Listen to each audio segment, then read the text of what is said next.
So thank you all for being here. You know, as joking aside, we're really excited to do this program for everybody and to enjoy this together. I am going to let Ryan introduce himself, and then I'll introduce myself, and then Ryan, I'll let you carry on, and I'll keep checking emails and communicating with people while we get the workshop underway.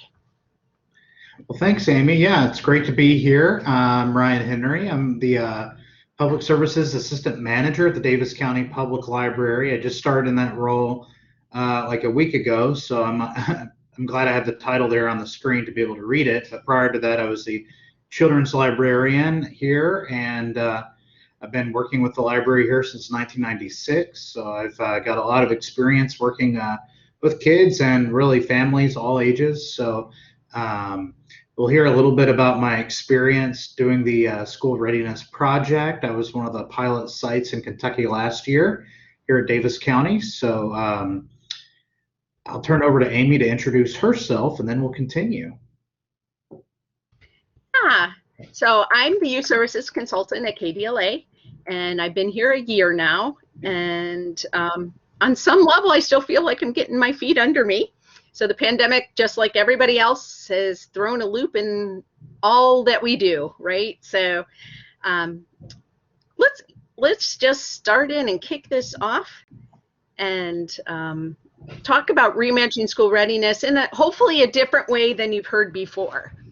So we're going to be walking through what is school readiness, ways to talk about it and discuss it with your patrons and staff. And then at the very end, we're going to give you a whole bunch of resources, including a toolkit, a whole bunch of links, press materials, a worksheet on, not a worksheet, some bullet points on how to talk to staff to kind of get them on the same page. So there's a lot of information coming your way that we'll show you, and then afterwards we'll send out to you so you have it as well. So get ready to sit back and enjoy. We would really like it if you feel like chiming in. You can either use the chat feature, or neither Ryan nor I mind if you care to interrupt. So go ahead and do that. We're all just here to learn together, and certainly I'm not highly trained, like as in knowing every single answer.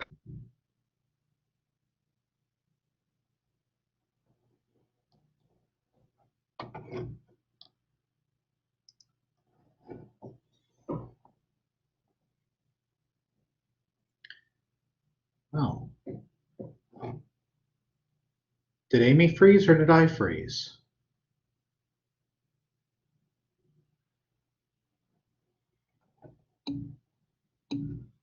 Okay, great. Well, if you can see me fine,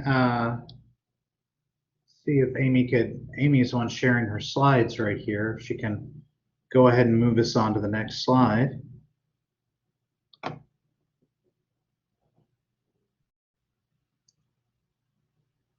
Okay.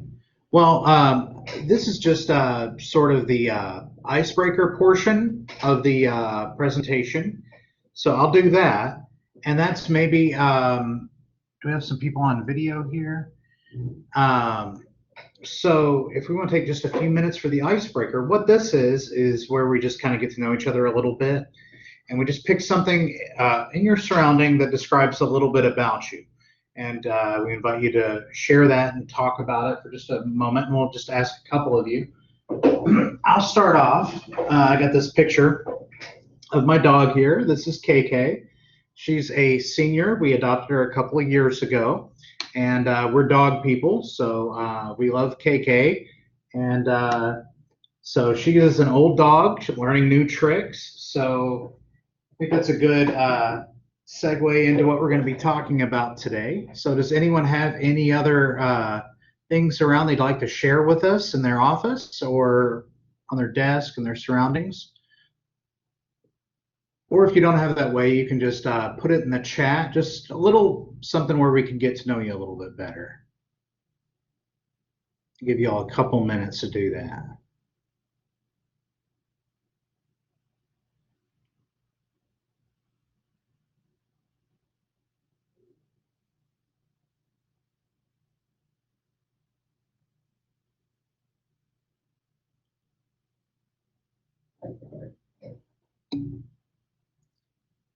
Random craft supplies. Jennifer is surrounded by random craft supplies. Yeah, I know that feeling. We'll learn how to put some of those craft supplies to the test doing some of these activities today. So,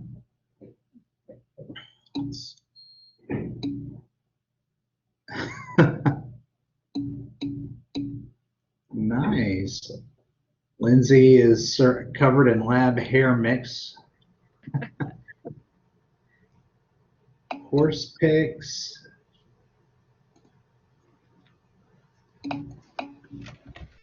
Oh my goodness, we have lots of stuff. Oh, 3D printing. Oh, she'll appreciate your story. Someone dropped a bomb in Loditas. Yeah. Rachel just posted she's surrounded by snacks, and so did Amanda. That's a good thing that we forgot to say. Feel free if you need to have snacks. We're going to have lots of breaks today, or going to try to have a few breaks today. But feel free to drink, snack, whatever you need to do. So don't want anyone learning on an empty stomach today. We need to poo. Oh my goodness. It's great to learn about all of you. And a non-painful icebreaker. It's possible. Well,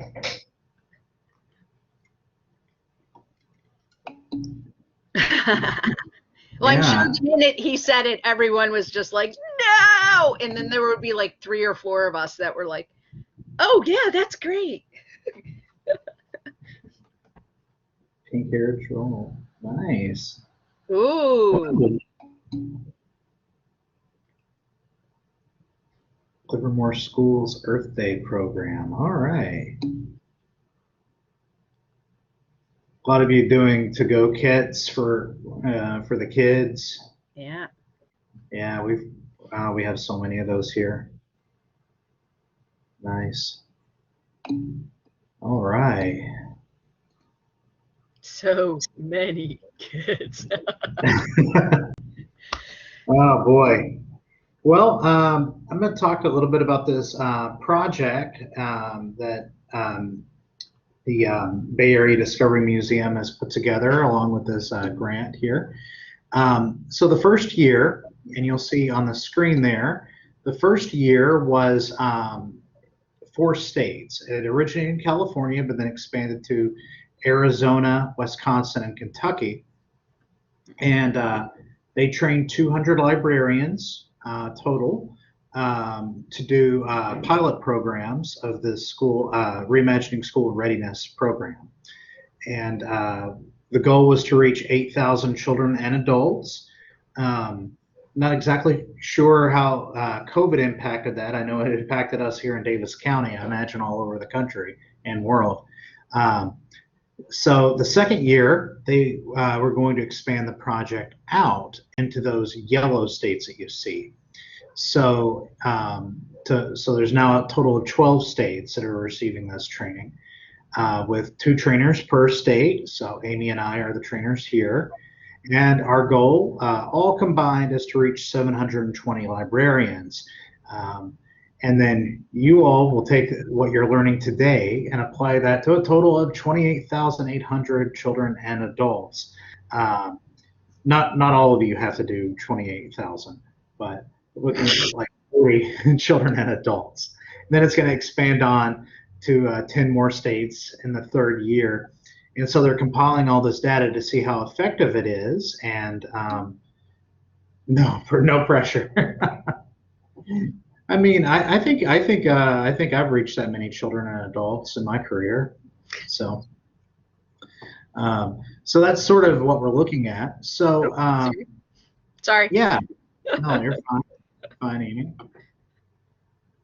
So yeah, we can go ahead and move on. That's okay. That's good there. We've heard the term school readiness, right? And we just kind of want a general idea. I know we've done the pre-surveys, but we'd like a general idea of what you all think school readiness means to you already, what you already know coming into here. So if you wouldn't mind, just take a couple moments to put in the chat, and we'll look over and see what you think school readiness all means as we start.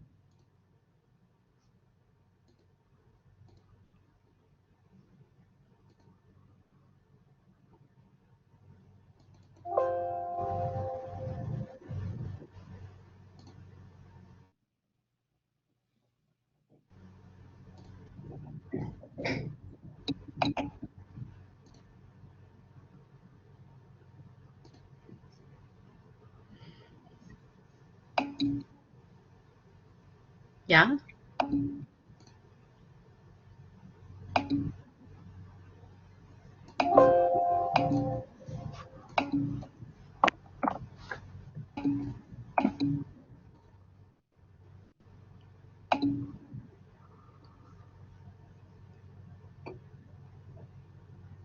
Yep.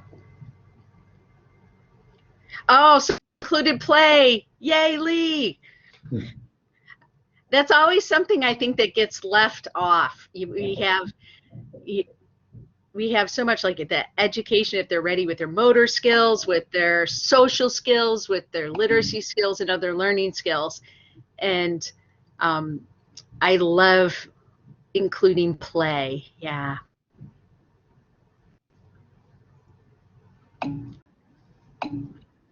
Yep.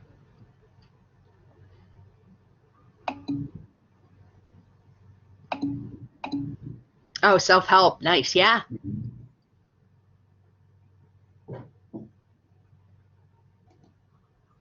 Right, getting a lot of great responses here. Not going to read all of them out loud, but and we are recording the messages also with this presentation, I believe. So I'll go back through these and read.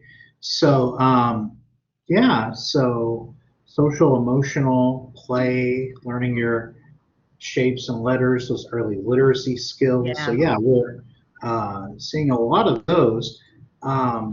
So we're going to be talking about the growth mindset today, how the growth mindset is a key part of school readiness, and what the growth mindset means. So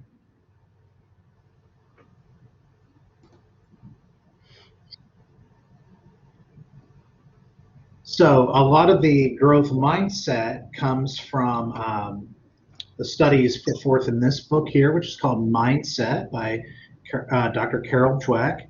And I know Davis County has it in its circulating collection, but as I understand, Amy has also bought a couple of copies for KDLA, which could be gotten through interlibrary alone. And a lot of the studies that are going to be referenced in today's presentation come from this book. It was originally published in 2006, but this newer copy is a 2017. Correct. 2017, so this is an updated edition.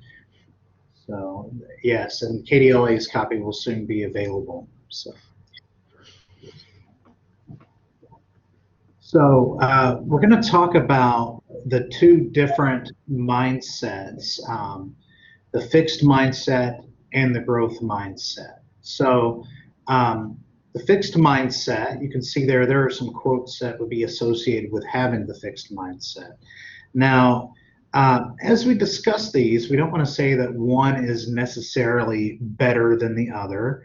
And certainly, you know, you can have a fixed mindset about certain topics and a growth mindset about others. And those are some things that we will look at.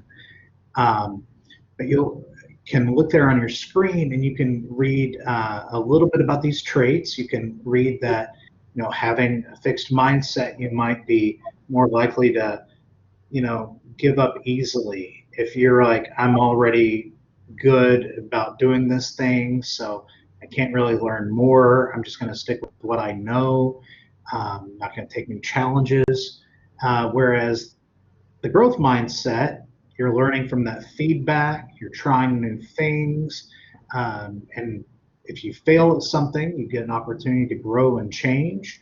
So those are just some traits that are associated in statements with those two different mindsets. And here is a Calvin and Hobbes comic strip that you can look over just for a entertaining, fun example of the mindset differences there.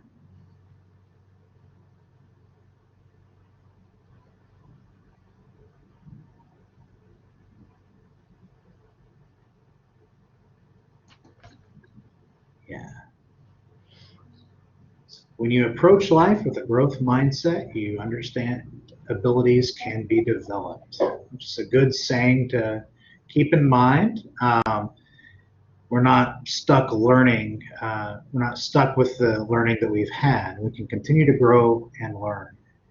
So, do you want to talk about these studies, Amy? Sure, I can do that. All right. So why does mindset matter? And as a caveat before I kick into this is the whole concept of mindset is just that. It's a concept.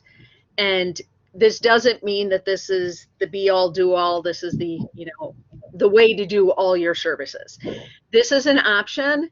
And this is something we wanted to share with you because it might really resonate with some of the people you work with.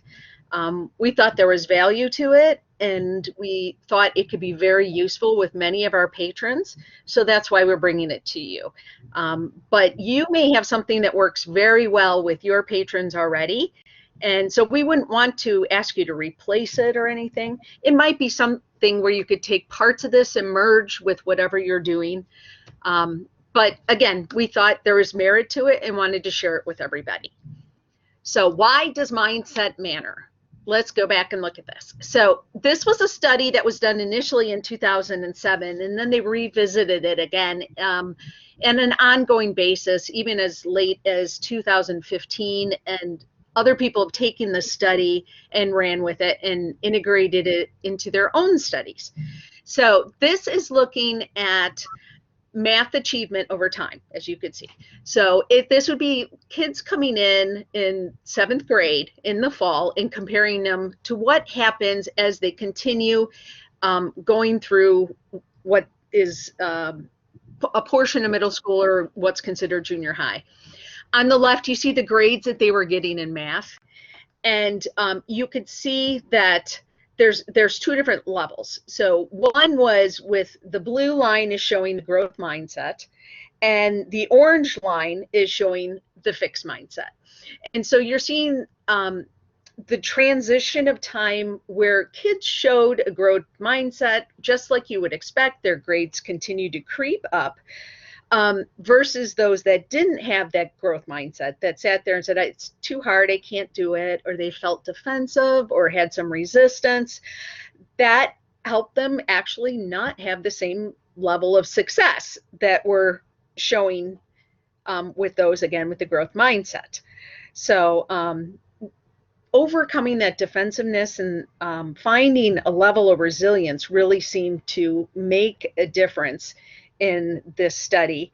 And so they wanted to visually show that as well. And if we look at the next one, this was mindset. If you have the growth mindset, there is good news, is what they're seeing. So Dweck and her colleagues then designed an 8-week intervention course. And it was for students whose math grades were declining over that first semester of junior high that we saw in the previous map.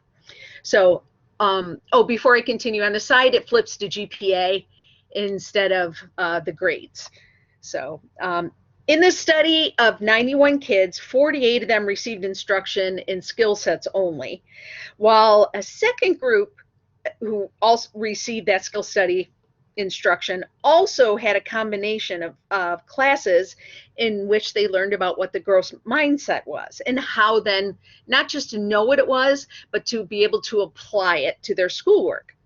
So students learned that their brain is like a muscle, and that it gets stronger with use, and that learning prompts the neurons in the brain to go and create new connections. So you see the difference in the results between the blue colors and the orange colors, probably what you'd expect from seeing the previous study. All right, Susan, I'm going to try and send you another link. Ryan, are you able to take over so I can help Susan, or shall I continue and then I can help her? Yeah, I Sorry, can I really did talk. dump that on you. Yeah, I can talk as long as you can advance the slides because I'm not spending. It's on study 3 here so they can Yeah, see. I can talk about study 3. Yeah, And of I'll be right course. back with Susan. I'm going to come help you. Okay. So the third study is demonstrating the different ways that the growth in the fixed mindset changes over time. So you'll see that it starts off with kindergarten. Nearly 100% of those kindergarten students have what we would describe as a growth mindset. But you can see that that fixed mindset starts creeping in as you go from first, second to third grade to where it's nearly 50% in third grade. And it continues to grow as we get older, the fixed mindset. So that's why this study and the what we're talking about today really focuses on early learners up to age 8 or so. Oh, sorry. But no, I just wanted to throw in a personal experience real quick to let you know that I took this training in a couple of years ago for the initial training, and I applied some of this to my dad who had had a stroke, and he was 75 years old. And this definitely works for all ages. And as we learn about how resilient the brain is, and we're going to get to that with our next slide. Yeah, I could pick up again if you want, so you get a break. Yeah, okay. Okay. So research shows, and no surprise to you guys if you've been listening, is that intelligence is malleable. It also shows it's important to know that the growth mindset has been receiving scientific confirmation from cognitive psychology and also from neuroscience. So, for example, neuroscientists track students during their teenage years, and for many students, they found substantial changes in performance on verbal and nonverbal IQ tests.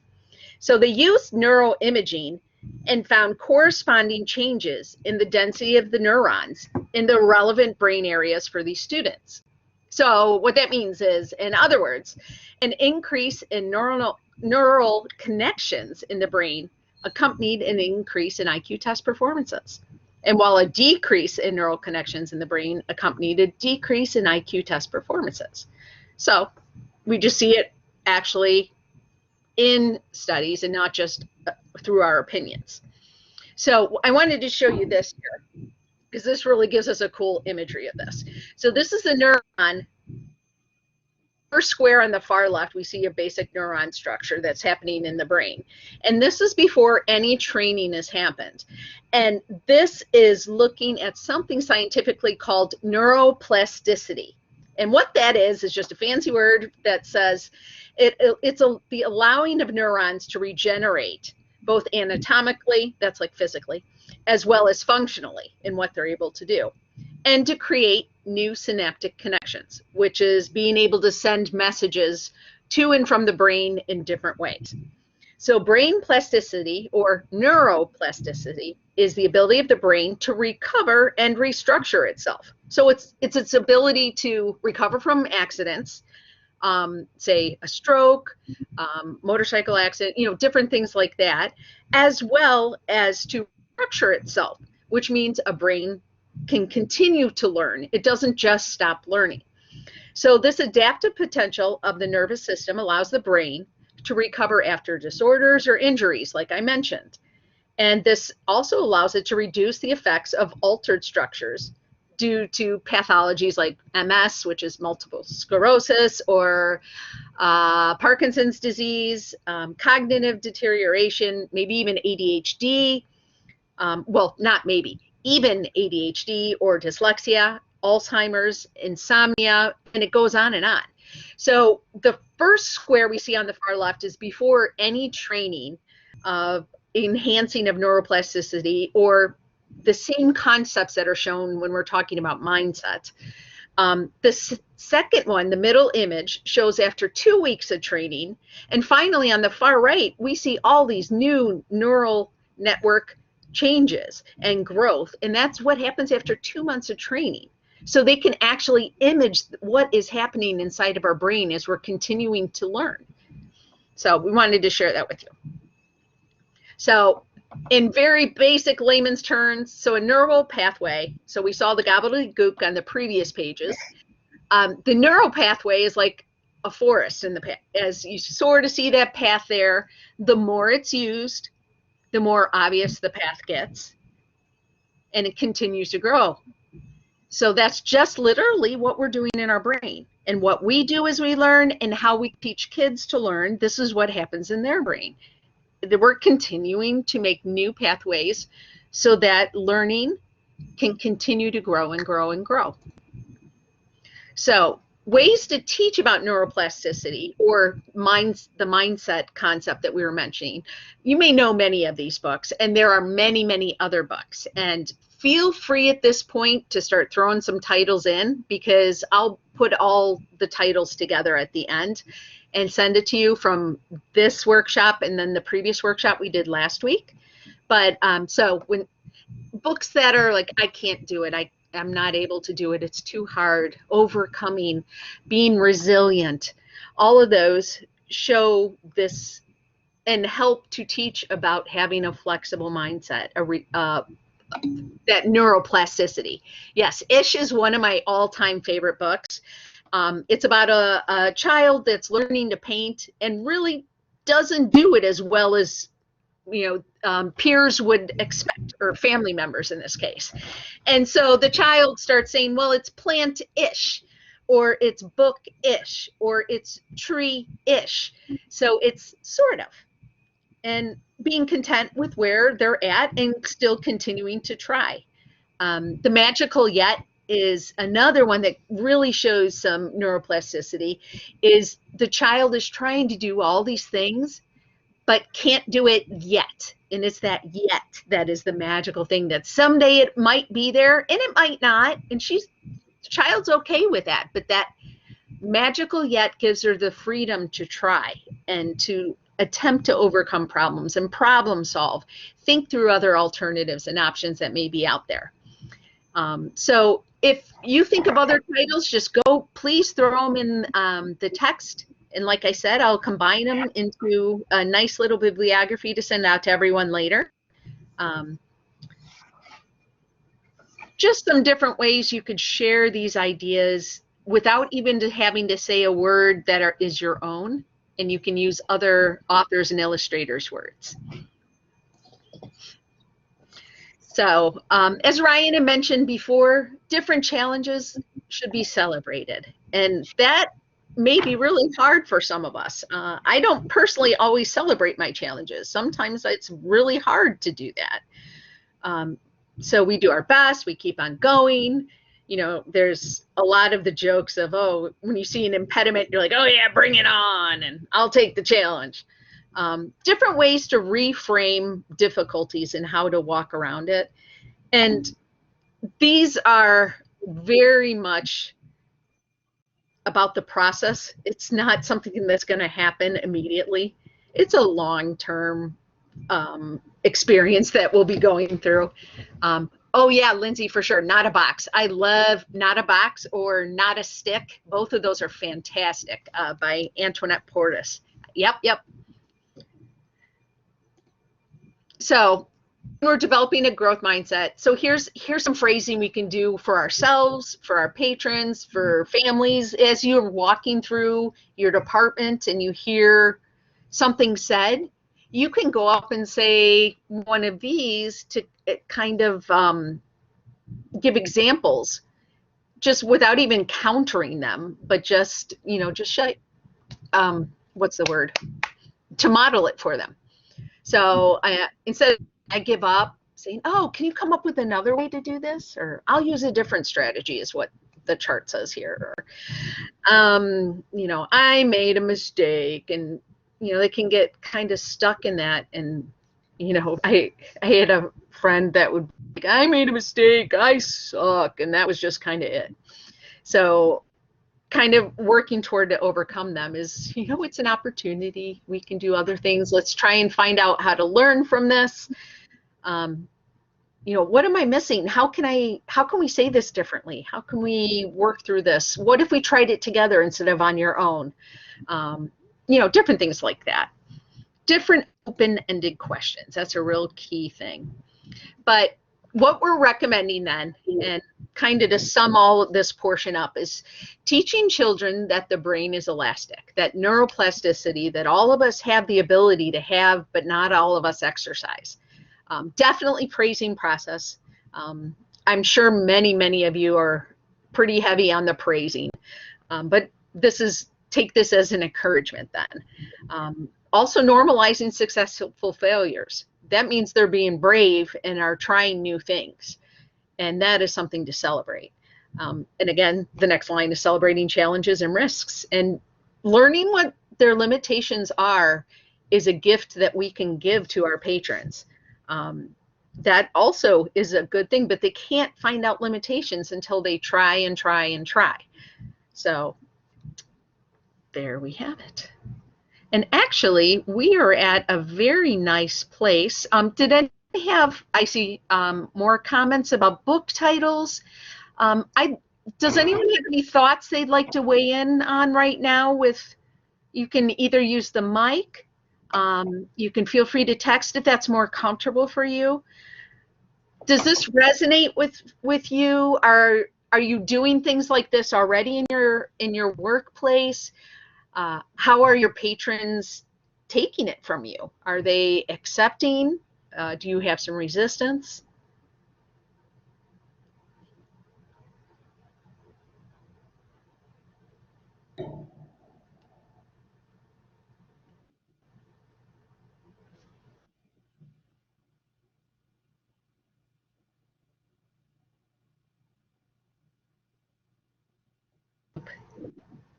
I'll count to 10 and assume that someone's typing. There it is.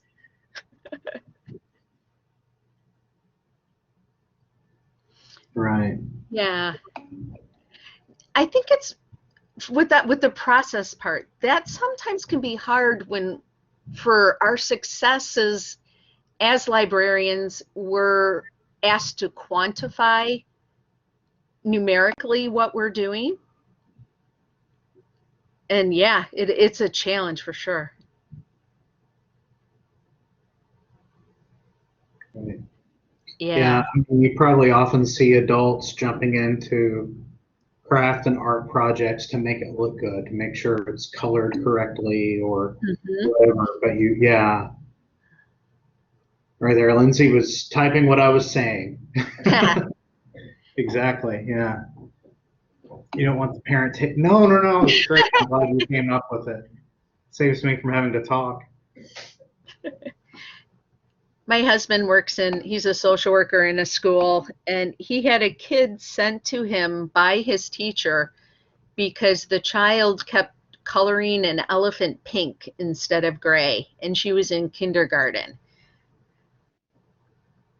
So my husband's response to that is, he's a social worker, so instead of that, he let the kid draw as many pink colored elephants as she wanted to in his room. Mm-hmm. So yeah, just when you see the blue cats made me think of that, Lindsay. Mm-hmm. Yeah, it's hard when they want to see a sample. And I hear you. Sometimes with that is maybe if instead of physically giving examples, to talk them through it or show them artwork from professionals, and you can identify, ooh, look at the color choice they did there. What does that make you feel? Look at why do you think they integrated multiple forms of materials in an item? Why do you think they didn't just do oil pastels? What does it make you feel? And kind of go around it in an indirect way instead of directly hitting it on the head and saying, here, this is what we're going to do. But I hear you. In the schools and the libraries, it's easy to do crafts too. And it's easy because directions are already done. And yes, parents and grandparents definitely want in on it. And there are certain of them that feel a need to help their child succeed in order to be good parents or good at, whatever role they're in. And it's hard to get them to separate. One option or recommendation I'd have there is perhaps to give them their own materials to work with and having them work side by side. Mm-hmm. But you're right. There's definitely conflicts and issues all over the place, isn't there? Good comment, Jennifer. Yeah. Yeah. You can talk about hypothesis and results, happy failures. Yeah, exactly. But that concept in science can be transferred to almost anything. We just have to change the verbiage.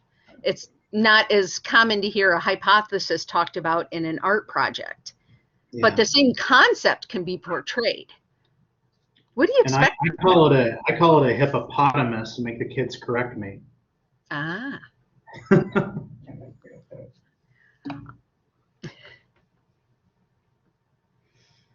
Well, yeah. Yeah.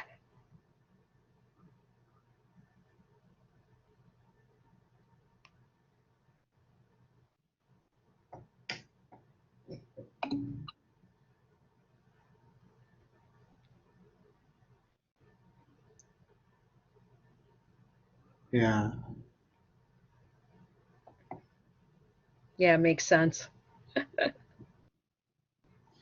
Good points.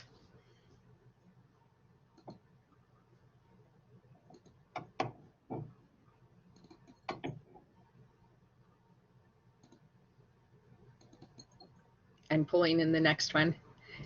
Do we want to give people a stretch and walk around? We've been going about 40 minutes, and that often is kind of the kickoff point for needing to move your. Okay. Well, why don't we take just a 5-minute break? We'll do a 5-minute stretch and let everyone wander about. Sure, Natalie, not a problem. We promised. We know 4 hours is a long time, but so we're going to not take advantage of your generosity. And I'll get the next slide set up, and we'll see you in, let's see, 1:44 or 12:44, depending where you're at. Anyway, so back to work. This paper should be in the envelope that you got from us. And if you didn't have time to read it, it's okay. It's something that you can, I would encourage you to flick through later. I think you'll find support for very likely a lot of things you're already doing in the library, but you'll also find encouragement for additional things to do and ideas that for you to do too. So it's worth the peek. I'd be shocked if you thought it was a waste of your time. So, and I didn't encourage you to pull that out. And let's see, before we continue on, wanted to ask you, what, if you had one superpower, what would it be? See, easy icebreakers, right? Non-stressful and even curious. I might like to know this. So mine is I want to tesser. So I'm a huge Madeleine L'Engle fan, and I want to be able to tesser. Invisibility, yeah. Magic wand.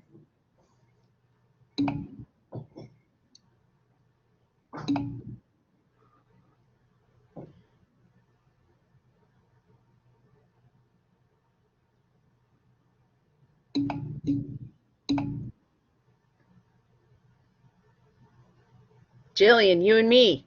Invisibility, another one. Extra time to read. Natalie, I give it to you right now.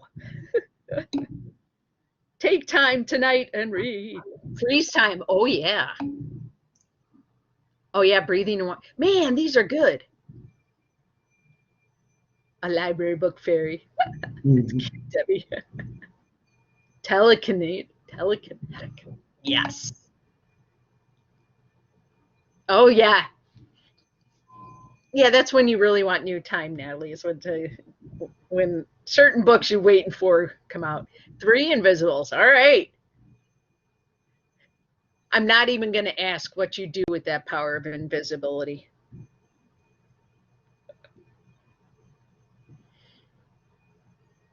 All right, here's one other. What house would you be in Harry Potter land? Oh, for sure, Krista. Sleep through the night without having to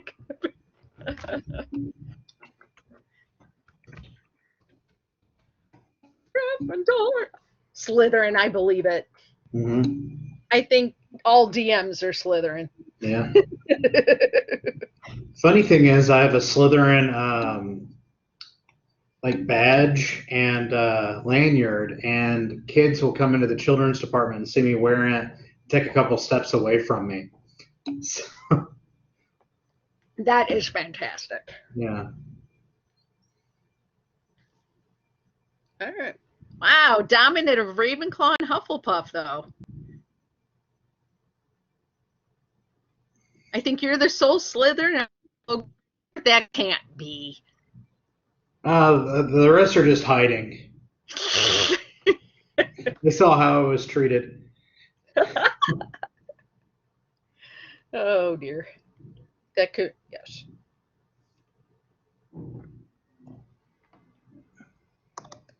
No more?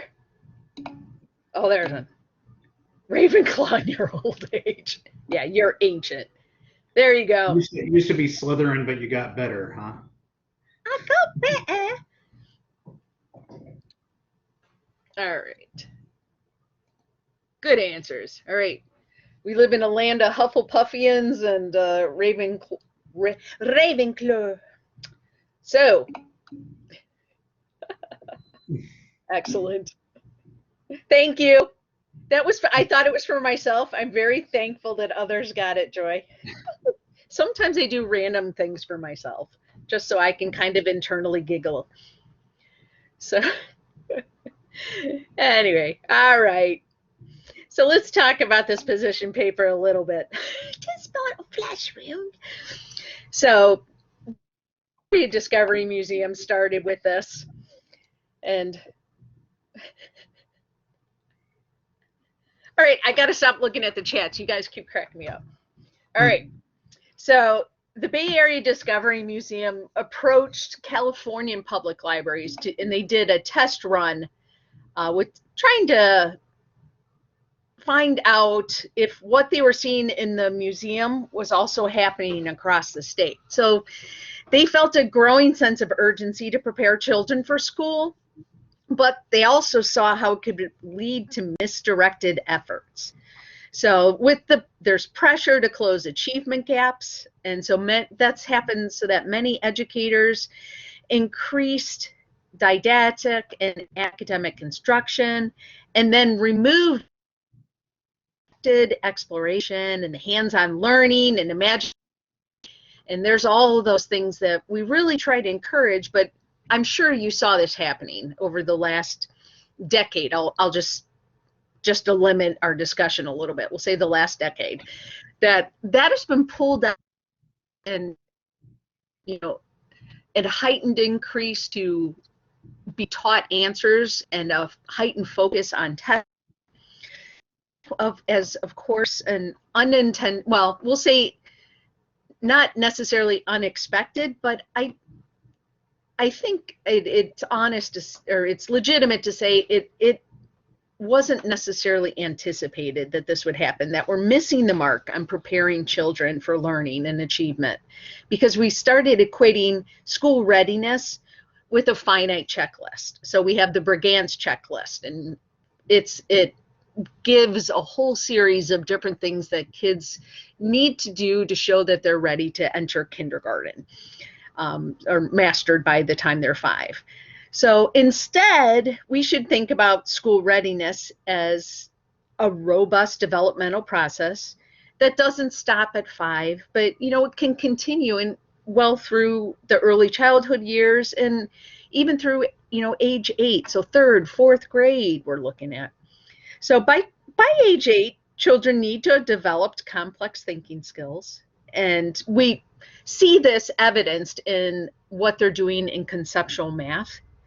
They need to be effective at self-regulation and be able to make and carry out plans. Just they need to be able to control themselves and stay focused on whatever is happening around them. They should be effective at self-regulation. I'm repeating an idea. They should know how to get along with peers and adults.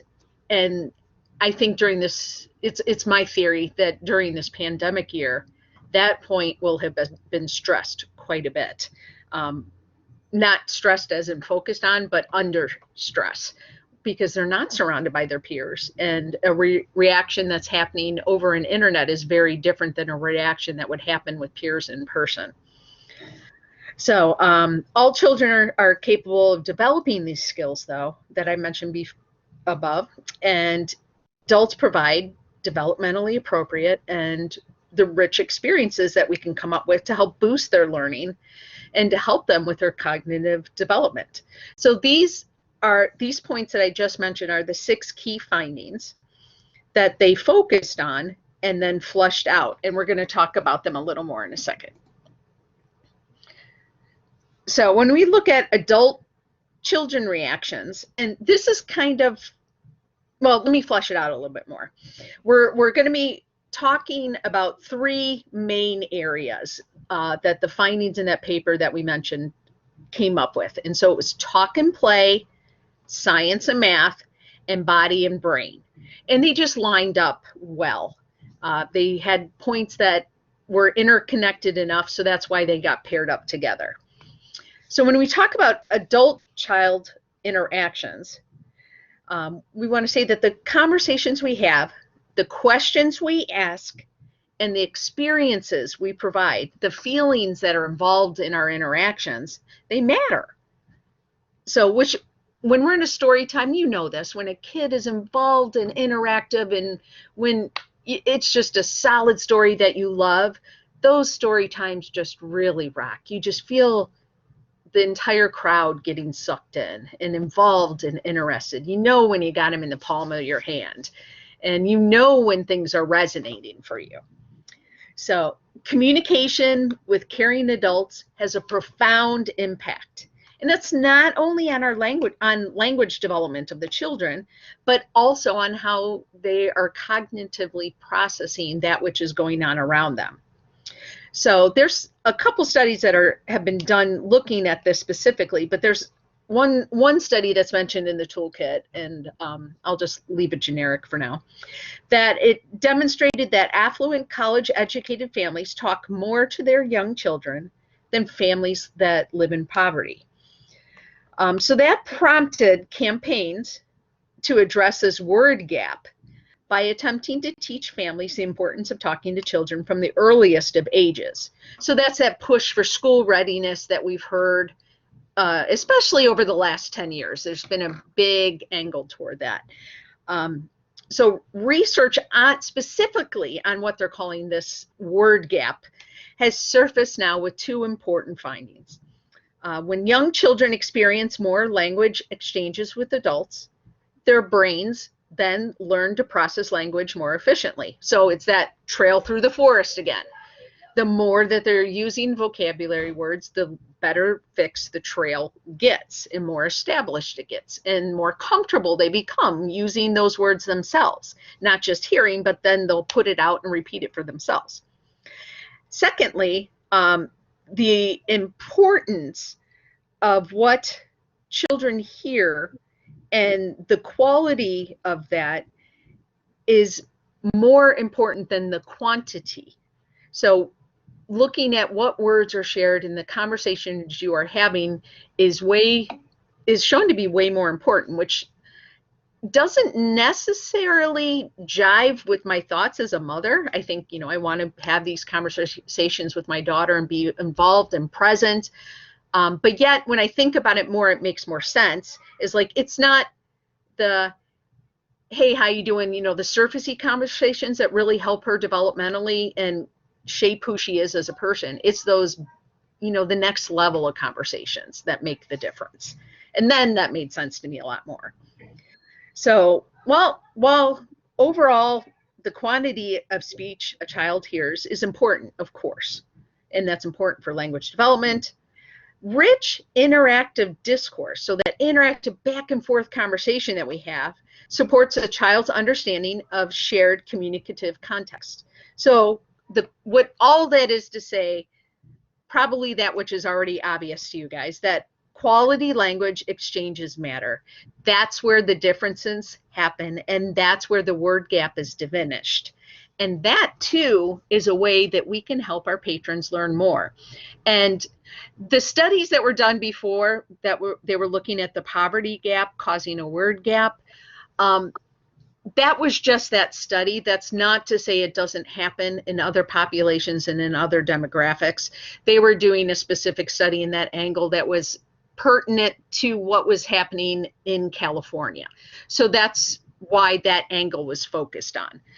So let's talk about those interactions. And Ryan, do you mind going from here? Because you have that great example that goes with this. Oh, yeah, sure.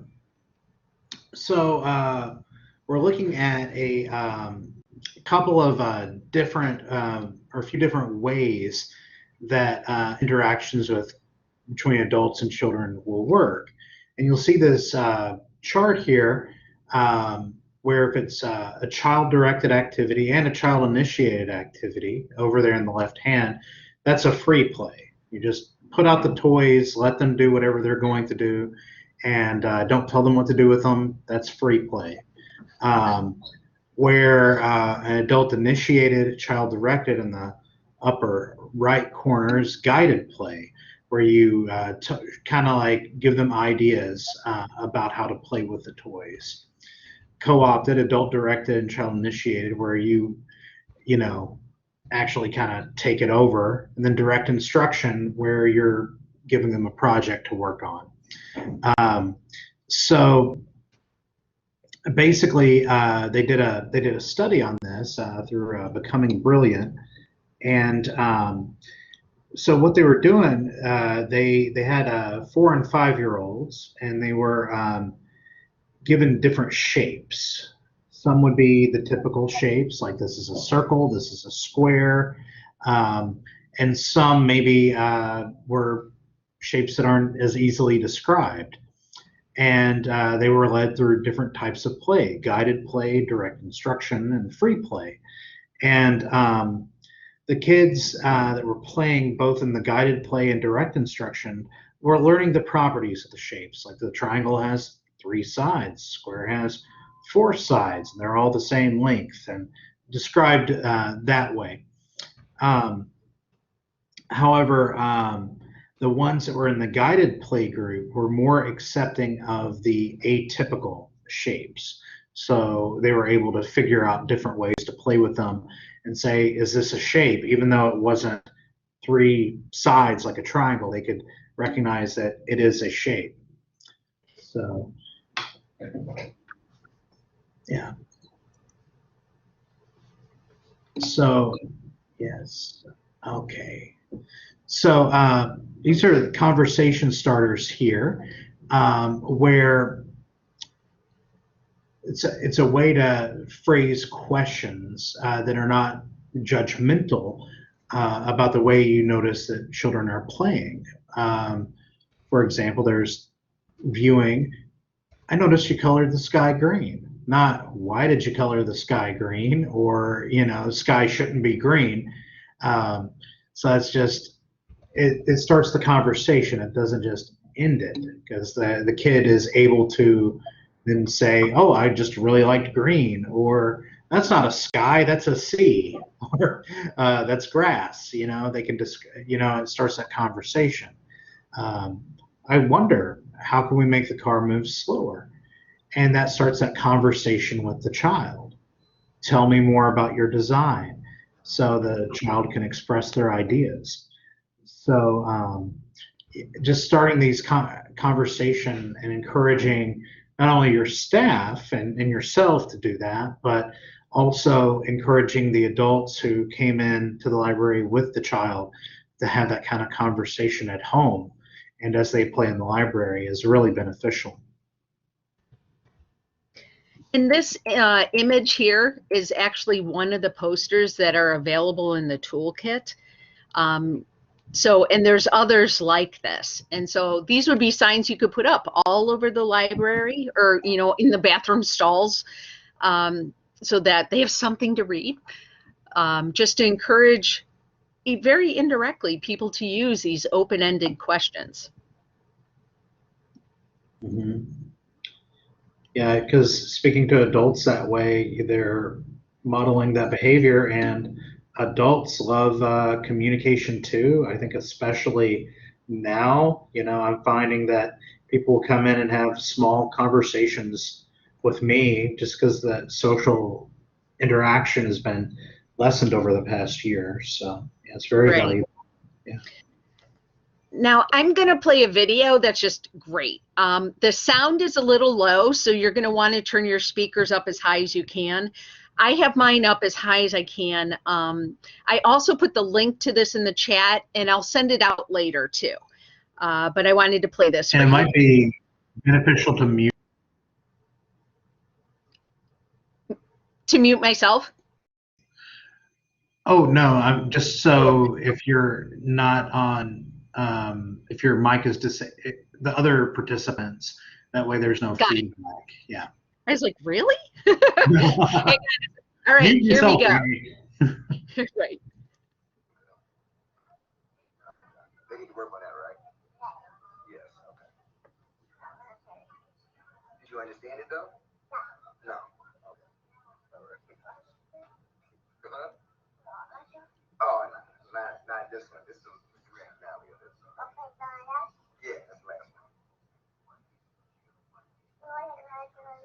That's what I was wondering. I don't know what they're gonna do next season because they did some stuff this time. Exactly what I was thinking. Oh yeah. Right. Don't bring that again. You know what I'm saying? Don't do the same stuff. You know what I'm saying? Yeah, I think that.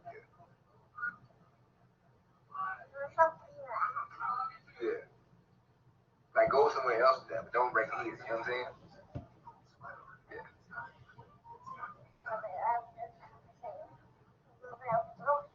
That's what I said. He did. Was like, you know what I'm saying? I was like, what in the world? Don't do that here. You know what I'm saying? Yeah.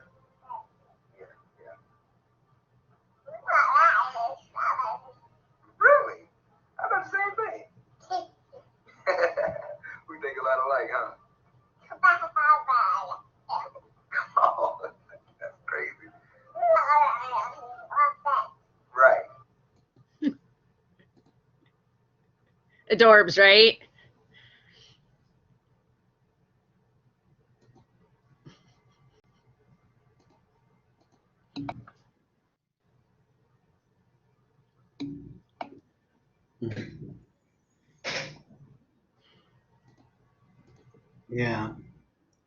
Yeah, when we start talking about the toolkit, we'll talk about the posters and like where we put them in Davis County. Yeah, it's great to have them up all over the place. Yeah, I'll send you guys out the link. Like I said before, I know wasn't the easiest to hear, but it's just, even if you can't hear it, you could see the physical interactions, and both of them were very vested in communicating with each other with so many of their senses. Mm-hmm. Yeah, and he wasn't just talking, you know, baby speak to him. He was using real words with the kid. It's great. Did I miss a? There we go.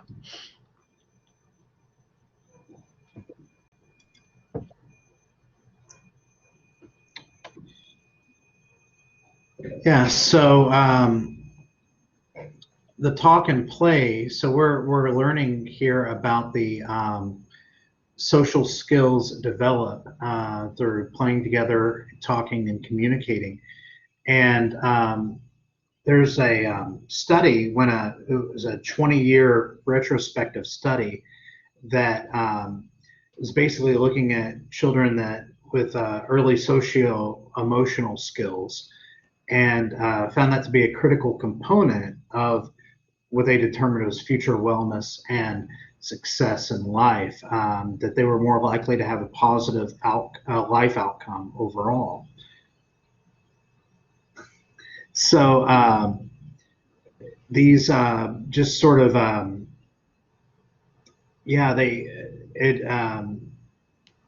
for 2 decades, it impacted education, employment, criminal activity, substance abuse, mental health. So watching these talk and play skills and the social skills that come from that develop in the early childhood years are just critical for those positive life outcomes. We're going to see some examples here about how to work on developing those. So this is a demonstration of a study that was done of what they say are reciprocal interactions. So basically the study here was you had a reciprocal play condition. That's example number 1 there, where the bigger person, the adult, would be rolling a ball back and forth to a child, and the child would roll it back to the adult, and they'd play together. And then in the second example, that's parallel play as opposed to the reciprocal play. And that's where the adult is playing with their own ball and the child is playing with their own ball.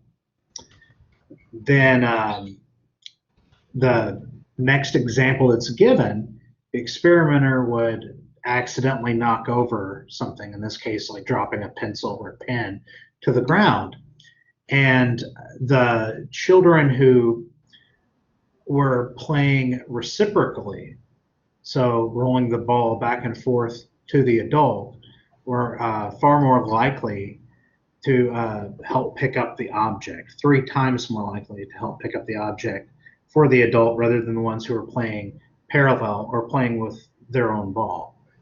So we're seeing here an example of how important it is for that social interaction and play.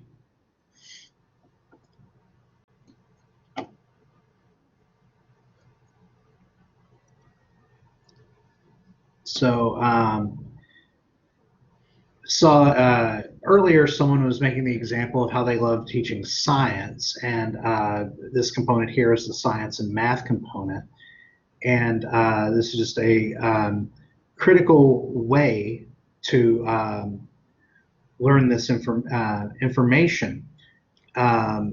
So,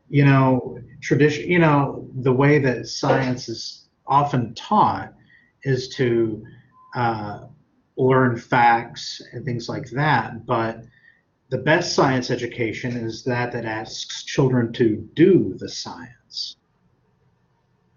So they're observing the world around them. They're creating their hippopotamus, their hypothesis, I know, that's what I call it. They're designing and conducting experiments. They're building and making tools. So they are learning their science and how to test it and to perform it as kind of a form of play.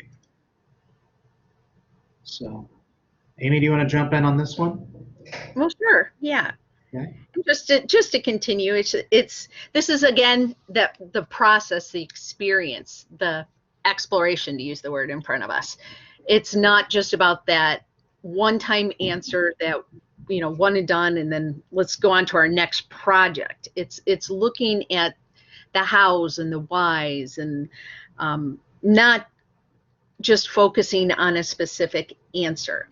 So along this line, so 3 to 5-year-olds, to give it more of an example, 3 to 5-year-olds were presented with a set of blocks, and they were given a special toy that played music when some of the blocks were placed on it. After each block was placed on the toy, the children then were asked to either explain why did or didn't my block make the toy play music, or to verbally report what happened to my toy when this block is on it. Did it play music?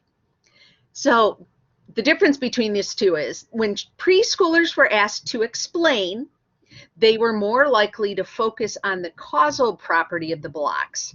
So why it did what it did instead of the appearance of the blocks. So not only why it did what it did, but where the blocks were located, what the blocks look like, if they were upright or on the side, if they were attached in this direction. They fleshed it out a lot more. So what followed then in this secondary step of the study was when children encountered conflicting evidence and observing something unexpected, they found that they would spend more time exploring to find out what was going on. So children will explore more when they find out that there is something else to be learned.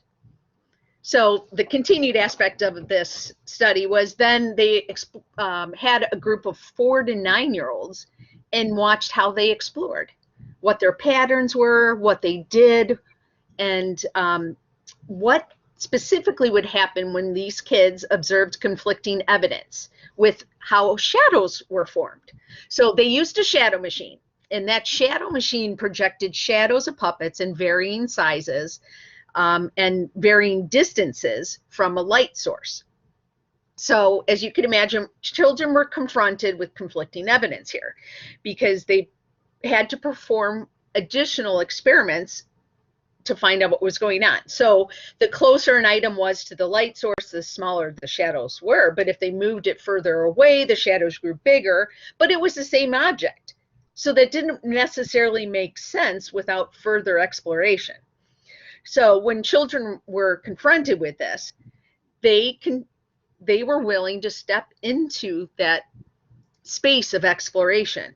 And they, in and of themselves, all on their own, performed independent experiments during their free play to find out what the heck was going on as they're shifting around the images and creating big shadows versus small shadows. So at the end of it all the children who watched a conflicting event performed an experiment in which one dimension, be it size or distance, was varied while the other was kept constant. So they just kept exploring and figuring out what was going on. And some of them would ask for, they would verbalize and vocalize about what was going on. Others just independently continued in that exploration. But the end result is those kids continued on because they realized there was something else to be learned. So interesting findings surfacing out of this.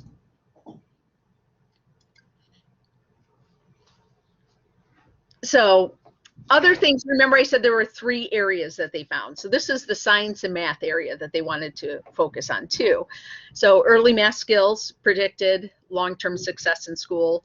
That was determined not just in math learning, but also in reading proficiency, which is interesting that they integrated the two. A lot of studies will just stay in one field, be it math or be it reading, but the merging of the two is intriguing.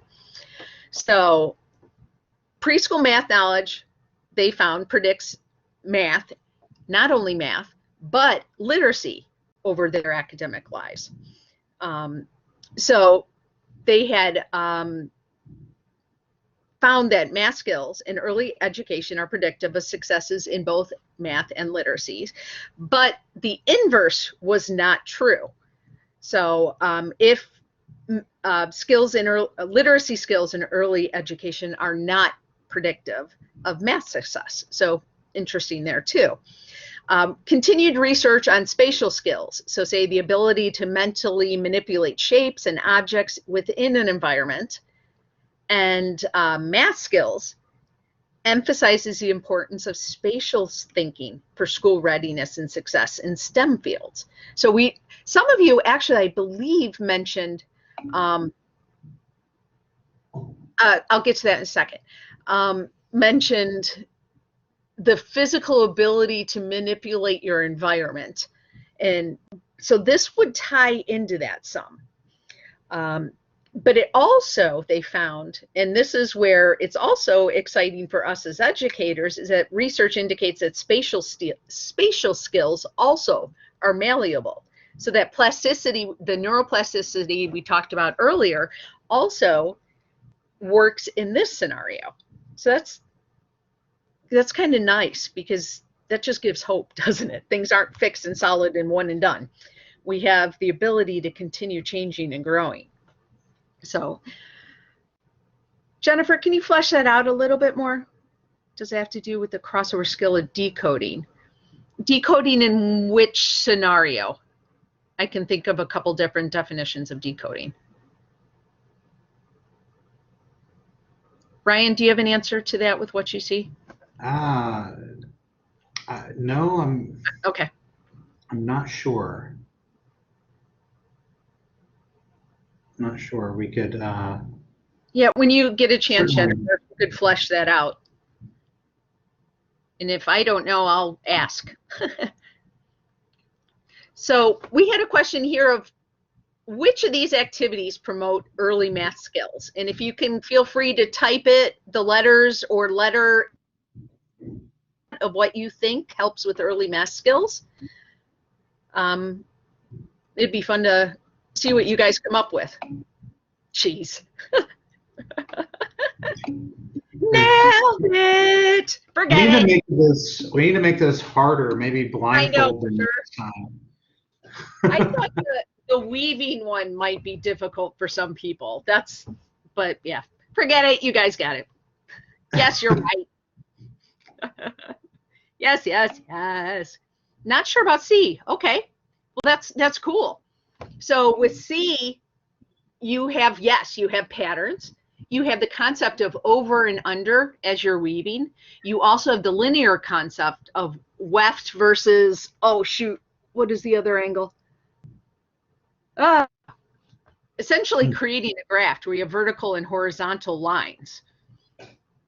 You can color and variables of colors. You can even do numbers of rows. How is that math? Oh, those are all, well, you have the spatial awareness. You can have counting.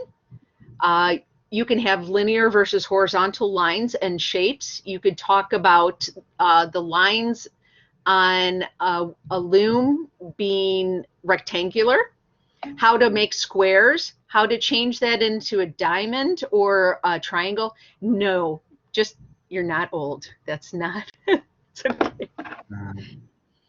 It's more of a stretch. The brain is malleable, Pam. The brain is malleable. Yeah, no, it's more of a stretch. It's not necessarily the first thing you'd think of. You think of math and numbers. Like in A, we have sorting. So we have cups and colors, more versus less. Mathematical concepts. Then you have all that can be done with geometry in B. Talking about architecture in general, angles, shapes, design, structures, height, width of blocks. Is a square a rectangle? But is a rectangle, that's the other word. Thank you, Karen. Appreciate that. Dominoes, that's obvious. Again, the shapes with E. And then you get into volume with F. Numbers, how many of this make up that? How many quarter cups are in a cup? How many teaspoons are in 3 tablespoons? You know, all, and talking about amount. And even weight, you can do different liquids, have different weights.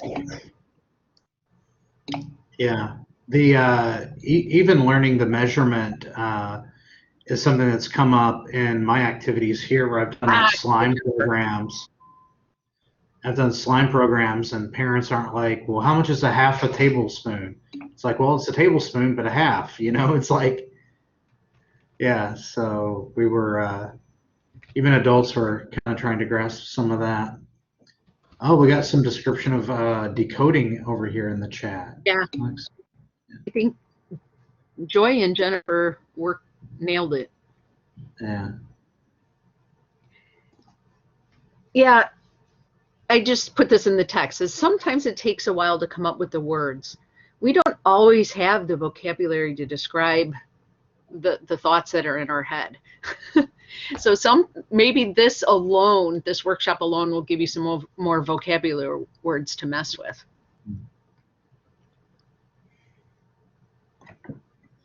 Yeah. All right, but going back to, I think we mentioned this a little bit with block play. So another way to flesh this out and talk about it mathematically is so we have the free play where the kids are playing with blocks without guidance, or you can do guided play where they're given, oh, I think another image will do better for this here. So let's flesh out what we were just talking about with math skills and how it plays into free play and guided play and play in general. It's not necessarily going to be something that's obvious to every single, adult that's out there.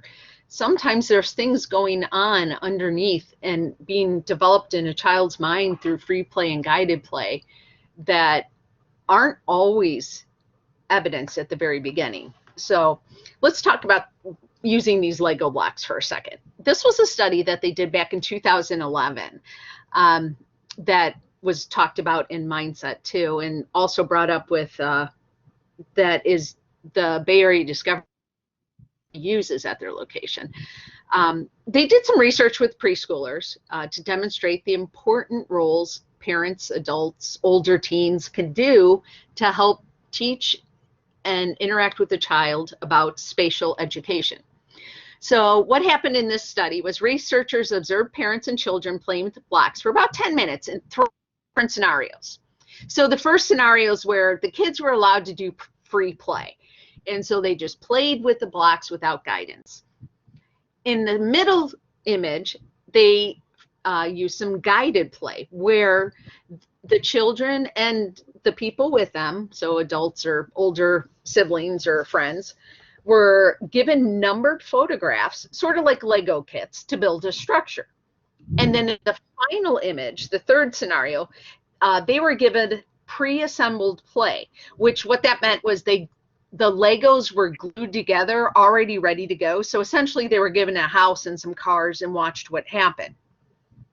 So what they saw was this, that parents in guided play scenarios, the middle one, used more spatial terms and descriptive terms than parents did in other situations.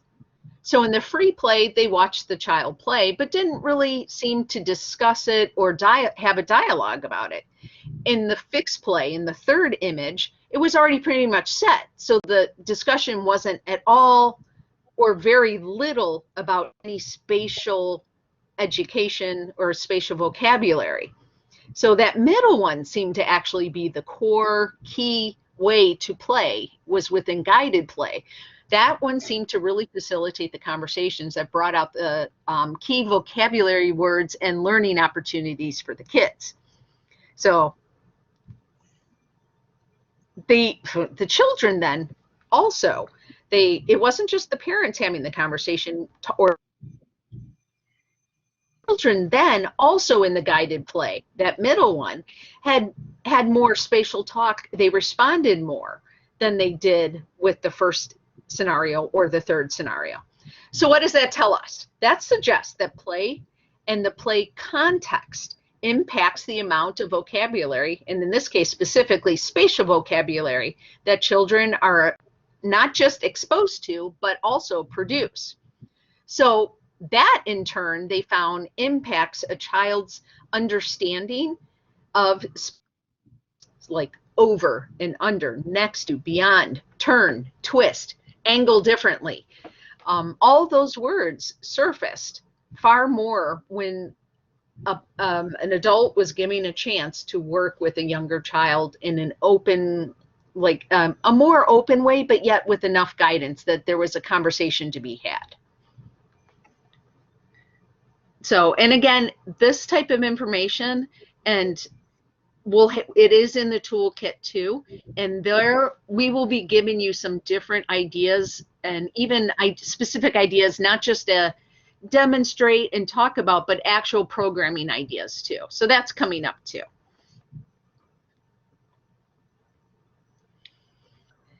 So when we look at, oh, go ahead. No, I didn't know if you were taking a pause or whatever. You can go ahead. No, it's yeah, I had the same response, Jennifer. I definitely default to free play, but this seems to suggest that free play with an interaction makes so much more difference. And it might be that the adults need that way to, like, that helping hand to help them communicate. And it seems to be that having the directions or cards gave them a way, almost an opening to communicate. Yeah, good one. So this is, remember, they had 3. So this is that third area we mentioned in that booklet. So here it is. So when most parents think about preparing children for school, they focus on, as we mentioned before, the academic skills, like identifying letters, writing your name, counting to 10. Sometimes we'll even have left and right hand. Can you use scissors? These are important skills. I'm not saying that they're not. They are. However, I'd also like to say that there are other critical skills that children need to be ready in order to be ready to learn. And these skills include the ability to plan and to curb unwanted actions, so remembering instructions and being able to focus. And so how children learn is just as important as what they learn. To be and physically able to learn in order to learn. So then they found that the better their executive function skills were, the more success a child was going to have. And the younger they are, that's far more evident for sure. You can see if they are sitting in a chair, if they're bouncing off walls, it makes a difference. Learn as well if you're bouncing off the wall. Having said that, I'm sure there's always exceptions where some child is actually able to do that. So take what I just said with a grain of salt, but there you go. So looking at it even deeper, what are executive functions and what more am I talking about? So there's basically, to put it in a nutshell, it would be our ability to play Simon Says. So let me just take all of this and just kind of melt it down. When we are given instructions, Simon says, touch your nose, and you touch your nose. Simon says, touch your ears, and you touch your ears. Touch your knees, and then you screwed up. So, I mean, those all are playing out what executive functions are. That is the epitome of showing self-control on whether to touch your knees or not, and also the cognitive flexibility to realize that, and also memory to remember what has happened before. And so if you did make a mistake during Simon Says and doing something, you're far more likely to remember the next time you play. So red light, green light's another one. You learn to move when it's green, you learn to stop when it's red. That's where that free play really helps a lot. So it helps children to express their imagination, and promoting executive function skills. They learn to inhibit their impulses, and also to learn from their peers, which more formally it as following socially based rules. So they're watching their peers are telling them to do and seeing what the results are.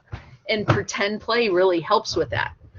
So games that we offer in programming, and be it inside or outside or even online, that require planning and self-control and sustained attention, do help with executive function skills. Exercising control. So there's always a time, and having said all of that, of course there's always a time for play and free play. This is just one area that for a time we would be focusing on enhancing executive functions. So any questions so far? Does this make sense with that? There's one more thing we wanted to talk about that plays into this, and stress for a child and stress for us in general. Our brain processes information differently when we're under stress, when we sense a threat, when we feel unsafe. So basically, as information flows through the brain, and that would be specifically, if you need the scientific term, through the amygdala, which is the responsible for routing information and flagging also our long-term memory. We process differently when we're not feeling safe. So the direction of information is then rerouted. Instead of through the amygdala, it's routed to the lower brain, where we look toward impulse and instinct driving our reaction. Or it can be rerouted to the prefrontal cortex, which is where we have our higher order processing. And that really just depends on whether we feel a sense of threat. And so when children experience positive and safe environments, they learn easier and they retain more information. So just stress and environment makes a difference. So we also, one thing we can do is continue to encourage adults to have their, or parents or caregivers to have their kids take naps. As a caveat to take naps myself. So naps are known to improve memory. And especially specifically in a study they looked at that was in preschoolers. So even 24 hours later, improved. So they found it out by playing memory, those, you know, the memory card games where you try to find where the pairs are in the game. If a child had naps, they tended to do better at the memory game than if those children that did not do naps. So what does that mean for the older kids? What about kids that you find out have TVs in their room or staying up late, doing gaming, not having regular sleeping patterns, staying up and texting, watching shows?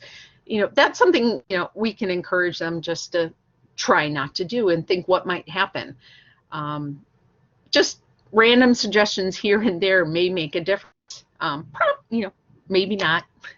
You know your kids better than we do, but it's to show that it does make a difference.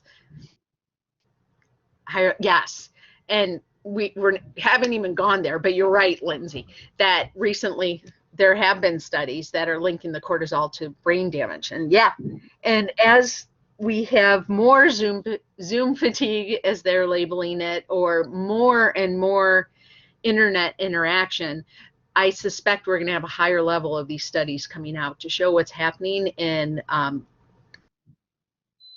brains.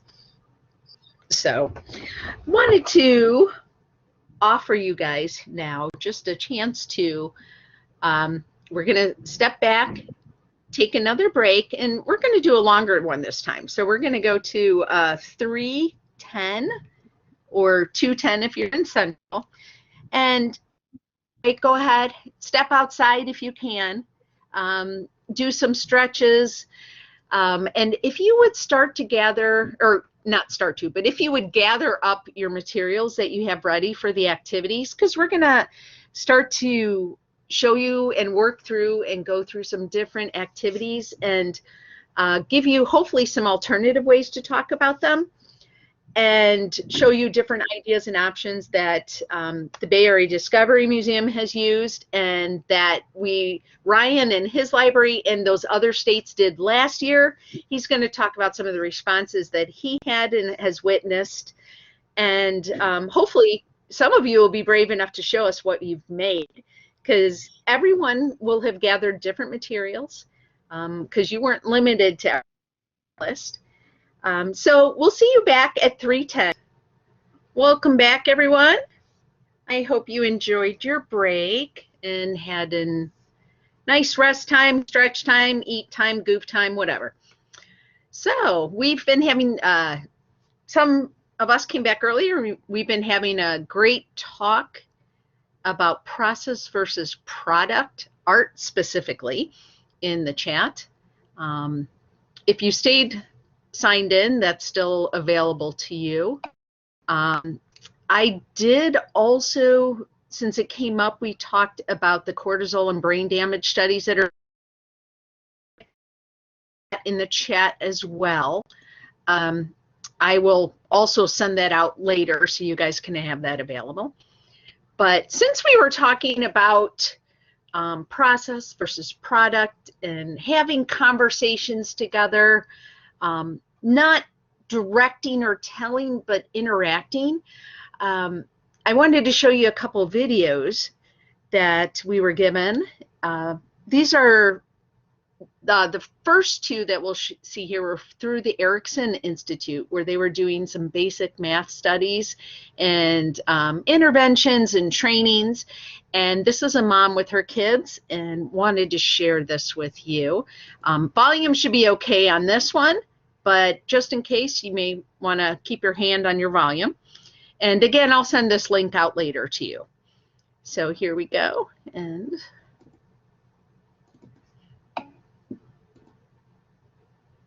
maybe. I had it linked up. That worked well. Let me try one more time.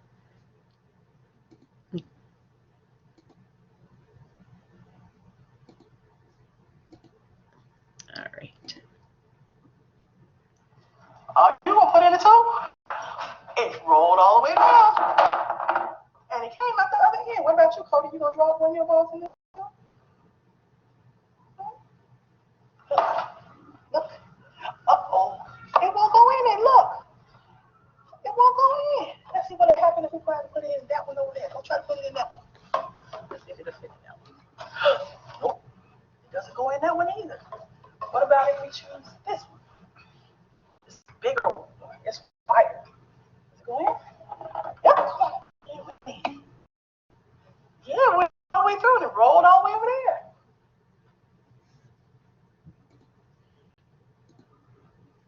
there. All right. So what did you guys see in that video? What's shown to you? What did you see that mom doing? How did the kids interact? Feel free to steal the mic or type on in.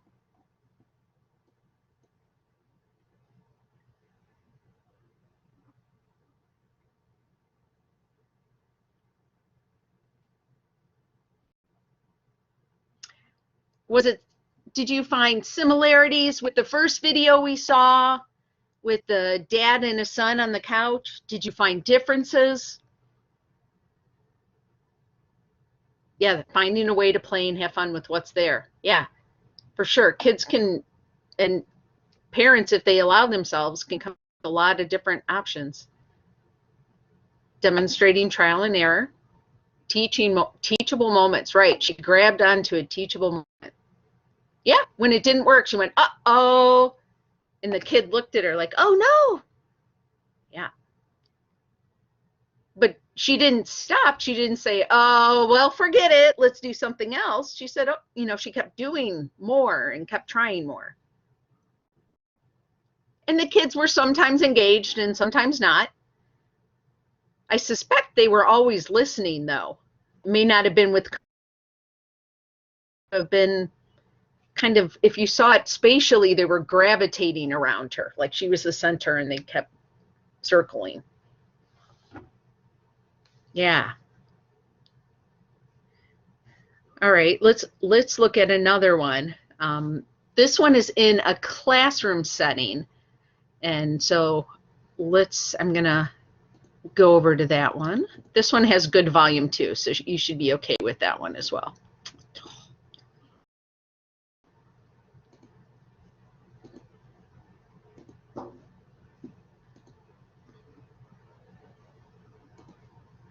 Using the mouth count book is just really, really fun.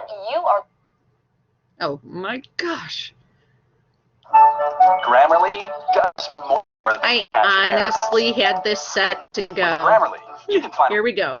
Ads. Try again. Are going to be mice, and what am I going to be? I'm going to be this. It's just such a wonderful, inspiring way for the kids to talk about the idea of more and less and joining and separating. They were very careful to watch out for snakes, except when they got sleepy, they forgot all about snakes and they took a nap. So here comes the snake. He is very, very hungry because he had no breakfast and no lunch. This idea of more and less is really valuable to children, and they need to understand it through storytelling. Is 2 mice enough for me? No, I separated an area of space with a circle of tape on the rug to indicate the jar in the story. Here are 3 mice, little, warm, and tasty. I will put them into my jar. I made it not a very big space. I made it pretty small space for the children because I wanted them to be able to physically feel what it means when you're adding more to something. That when there are more people, space for me, I don't have as much room for their bodies to be able to physically feel that adding of children. It helps them to understand the idea of more. Okay. What happened to my jar now? It's getting more full. Are there mice in the jar now? Yes, there are more mice. When the children are going into the jar and when they're coming out, I'm talking a lot about separating because I want the children to understand the idea of operations. Rock the jar a little more, right? Rock, rock, rock. One more mice escapes from the jar. What happened to my jar? Are there less mice now?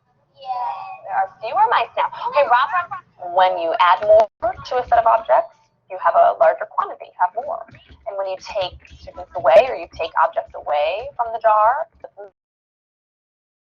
through that they can understand the idea of more and less. What happened as the snake put more mice in the jar? What happened to the jar? It got full, right? And what happened when the mice were escaping? They lost. I know. And what happened to the jar? It was empty. It was zero.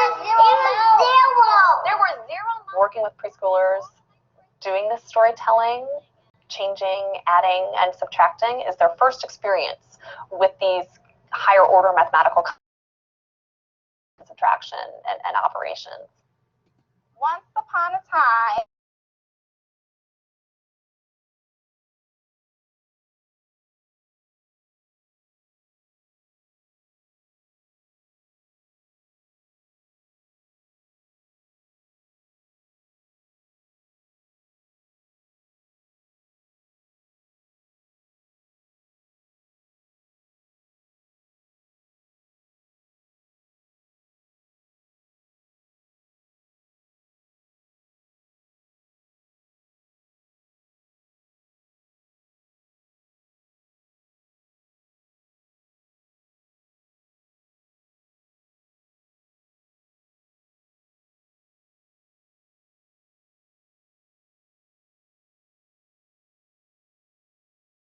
happening and not, perhaps you might not have seen all the layers of what she was doing.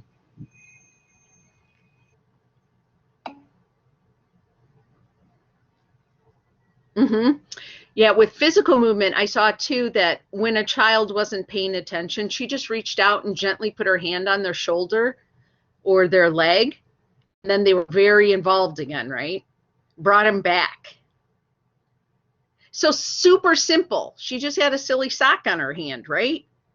But she made the story and created the story by putting these kids into a jar. And you could do it with a pretend jar. But yet these pretty deep concepts of which these kids are going to experience later are already being introduced. And so it's taking the very complex and making it simple. Teaching kids without them knowing that they're being taught, right? So along that line, over our break, we asked you to get your different kits out and your envelope and materials. You should have 4 different activity cards in your envelope. And so there's the nature mashup, or some of you, nope, it didn't be there, but you might see nature potions, but they're one and the same. And we're going to start with that. So if any of you want to, if you want to grab your activity card, grab the pipette that's with that. What else did you gather? We gave you a list of ideas, but asked you not to limit yourself to. What are you putting in your potions? What are you putting in your nature mashups? Go ahead and start exploring and playing. Get out your buckets. Do you have a bucket or a container that's glass? Do you have a container that's, I took my camera off, sorry. or a container that is plastic. As long as it has a lid, that helps a lot. One thing that I brought is I had these old baking tins that for making, and I used those to divide up materials. So it's one way you can put it out.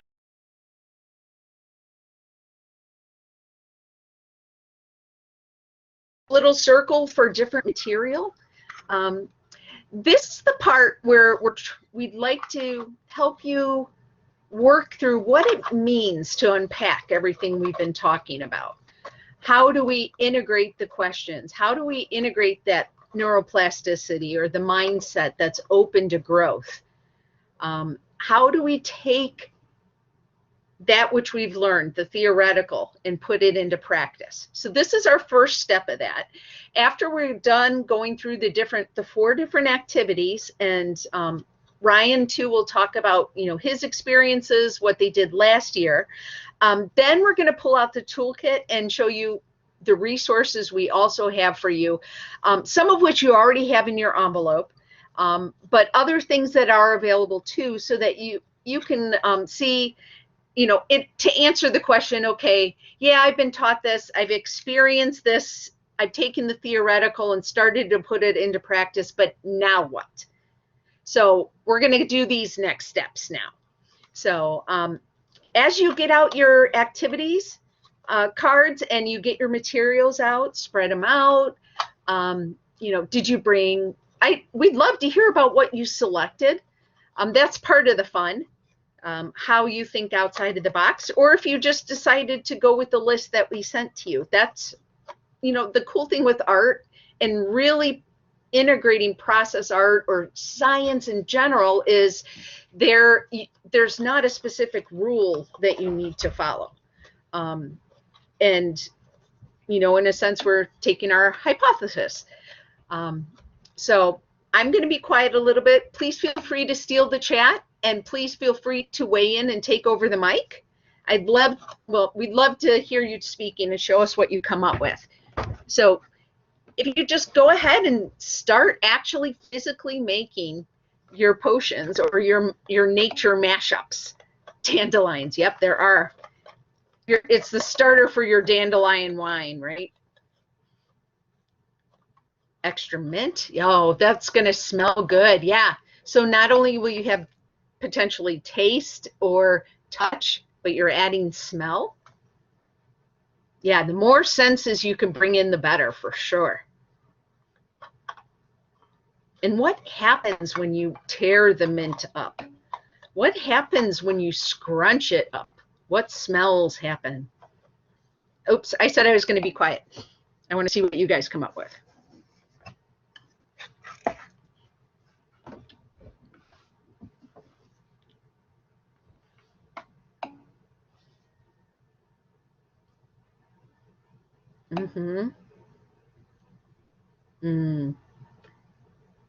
Lemon balm always smells like Trix to me, like Trix cereal.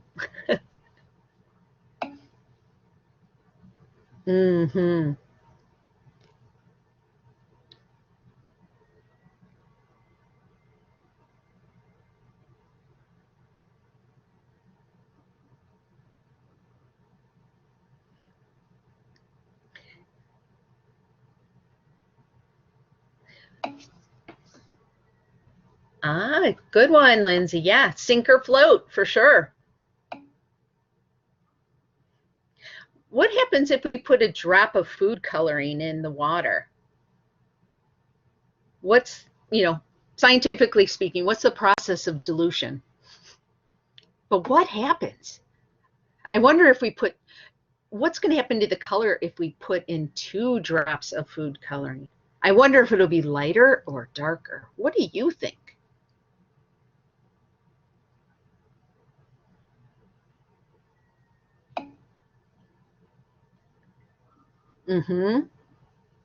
Right, Debbie. Yeah.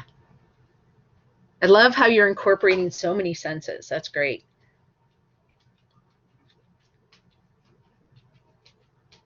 Or if you have a mortar and pestle or a rolling pin, what happens when you smash it? Or put leaves in between some newspaper and get a hammer out. Oh, Karen. Nice. Yeah, scoop and pour. Maybe you could bring out measuring spoons or tweezers. And then you have the dexterity factors on top of it. Yep. Clarity. Yep. Scent. Ooh, good one. Yeah. Why does blue mixing with dandelion make it turn green? What happened? I wonder if we can make this happen again. What if I get a blue crayon and a yellow crayon? What might happen?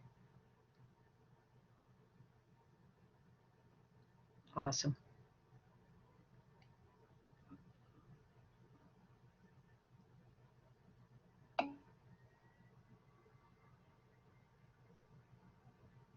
Oh, I hadn't even thought of that, Jennifer. That's a good one. Splitting the stem vertically. Yeah, they do curl. It takes a while though, but that's all right. It could be at the beginning of the story time, and let's look at what happened at the end.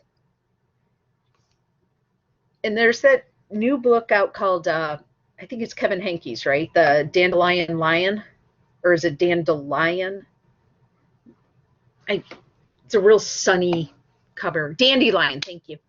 Perfect. I could just picture the cover, all warm and yellow. Mm-hmm.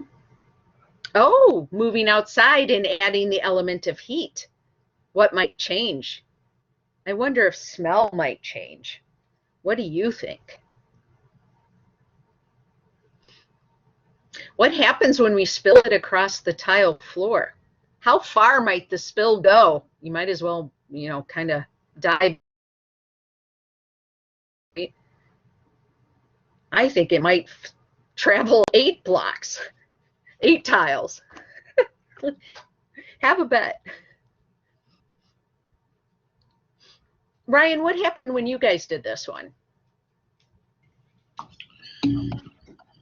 Well, we had some concern about the ages for it, you know, like because it lists as 0 to 18 months. And so it just comes down to, you know, your kids and what age group you want to do it for at the library. We did, let's see, we did things like cinnamon sticks, and we had a lot of like household like food spices and stuff like that we put out. We didn't really go outside to collect the stuff, so we had different herbs and spices. I think we recreated KFC's original recipe. But yeah, no, and there's a lot of, you know, just the act of moving it, using the tweezers, the smashing of it.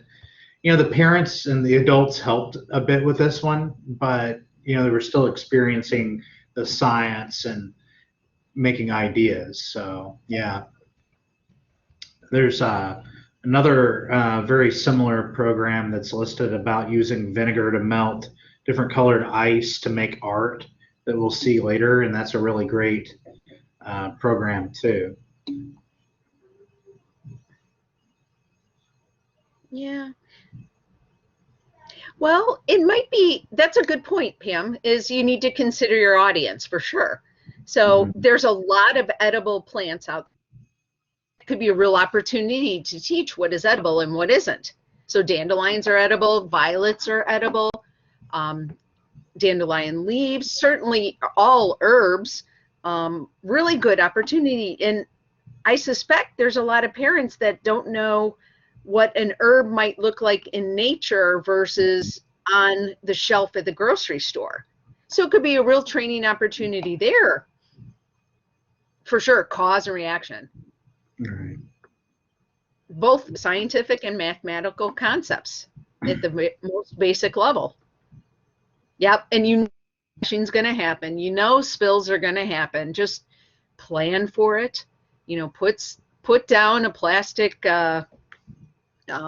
tablecloth on the floor that you find for.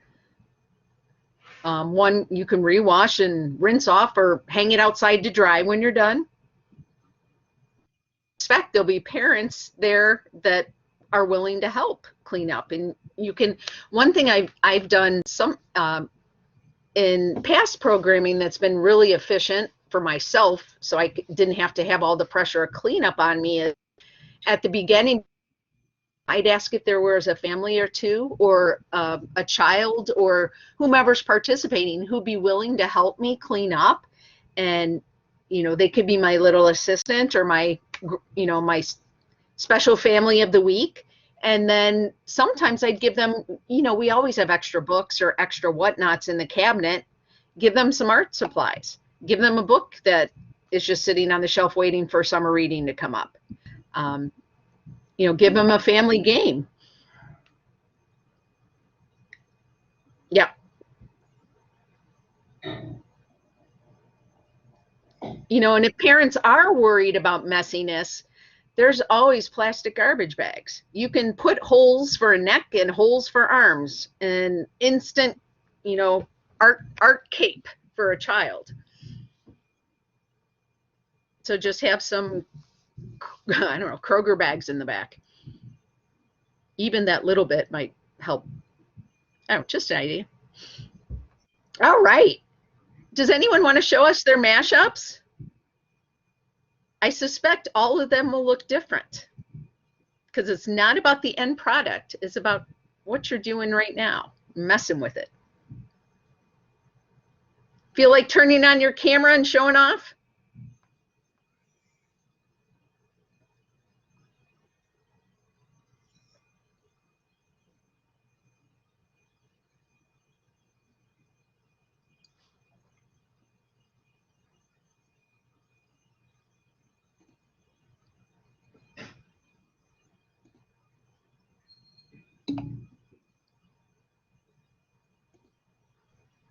That would have worked better if I'd had the microphone on too.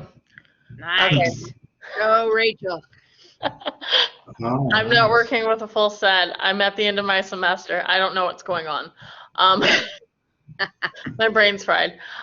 So it's just blue food coloring with mashed up dandelions, and there's actually some separation going on a little bit, and I saw some green food coloring up on the leaves, and mostly I just don't want to, here, I don't want to spill this on my keyboard. I've already done that once this year. Awesome.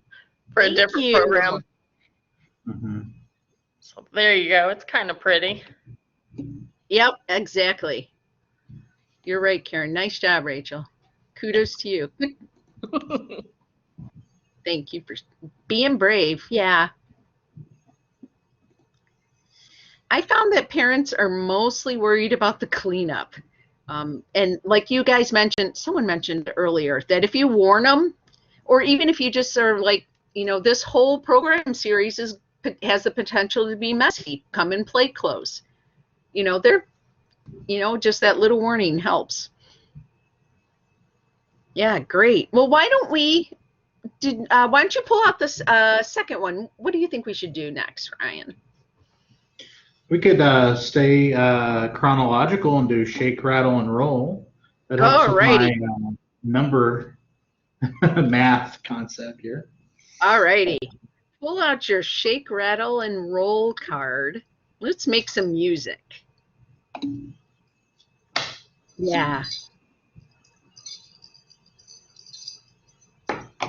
Yeah, for sure. It's huge. It's a parenting win. Like, parents feel really good about being able to offer these opportunities to their kids, and they love not having to clean up the mess.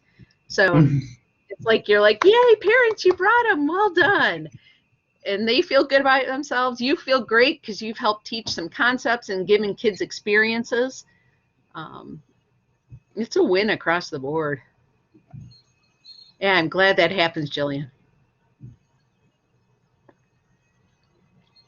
You know, if you have regulars enough, you can offer to keep, like, growing up in art class, we used to keep like a male adult shirt at school, You know, if you have regulars all the time, that might be an option, is you have a special cubby for whatever program that they have their shirt to put on, whatever that may be.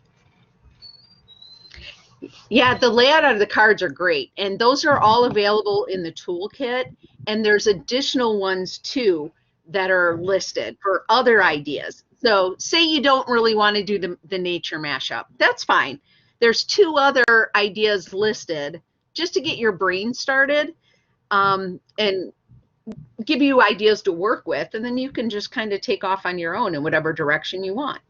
But there's more activity cards listed too. So we'll show you where all those resources are, and I'll give you links. And, you know, even after all this is done, Ryan and I will be available to hit up so we can direct you to the information as well.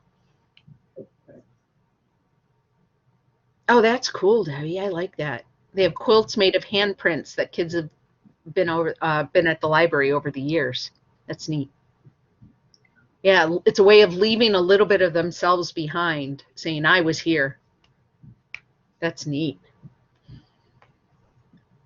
All right, so making some music.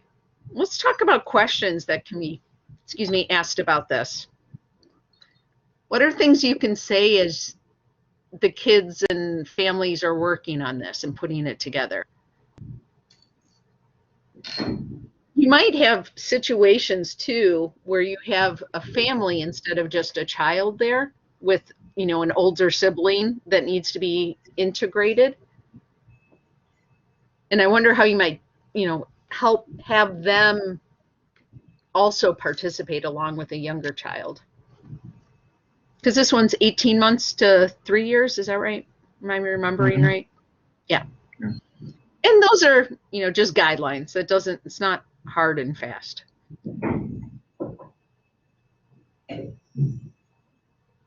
So what are you putting into your shakers? What sounds are you going to be able to make?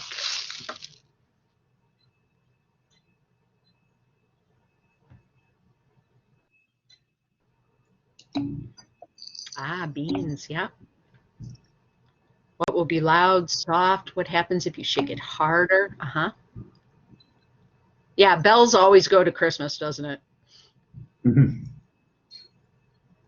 I remember one year I had an epiphany where I realized that jingle bells didn't just have to be played at Christmas time. I was like, oh, duh. It was one of those aha moments. Extend this, turn it into a sensory jar. Yeah. Yeah. We had in the last workshop last week, someone said to extend this to make it into an I Spy tube, where you can find, that's probably where the I Spy table conversation came up on kayak for a while. Yeah. Styrofoam cups. Yeah, that would very much change the noise. Yeah. You know, and you know, with pom-poms, yeah, for sure. You know, but you know your patrons. And if a child's by themselves versus a parent, or an adult or an older sibling with them, you know what your kids can handle. And so, yeah, you can vary the things that are in it. Yeah, I wonder what, yeah, I just saw baby food as the comment went by. You know, how does the sound change with the exact same materials, but in different containers? So I have, you know, like a plastic container with a lid full of bath salts and rice. And how would this change if I put it in metal or in glass or in like a paper mache container? Yeah, plastic eggs are great for making shakers. Plastic eggs and duct tape, some rice, whatever you got. Yep.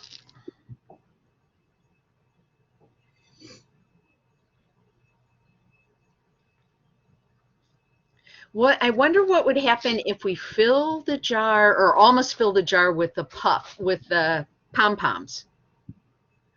What about if we fill the jar with the bells? Oh, that's awesome. Can you repeat the sound with your mouth? Yeah, great question. Where might you hear this sound outside?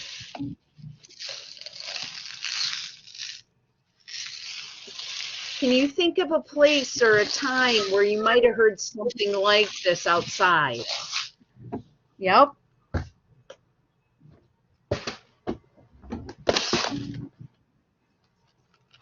Yep. Grab. You ever knew what to do with those perler beads that are like Legos when you step on them? Make them into replicas. Yeah, this is definitely an opportunity where you can go to your supply cabinets and see what you really don't want to work with and get rid of it. Ryan, what happened with this when you guys did it? Oh, good. We used the plastic eggs and spoons and taped together to make maracas, and just had different things to put inside of them. Glitter doesn't make noise. Oh my gosh. Glitter is the bane of my existence. It gets in my eyes. Yeah, so we did, you know, we had the, similar to what we've seen before, where you had the different things all laid out in the muffin trays, or you could just take the muffin wrappers and you can put the different stuff inside them, and the kids can kind of like craft buffet to make their, to put stuff inside their shakers. So how do you think we can use these? You can hear in the sound. Yeah. So yeah, and of course the math is in there too, where the kids are sorting it. Kids can sort it. They can use tweezers. They can use their fingers to get the stuff, and they can sort it. They can count it. So lots of math extension in there too. So.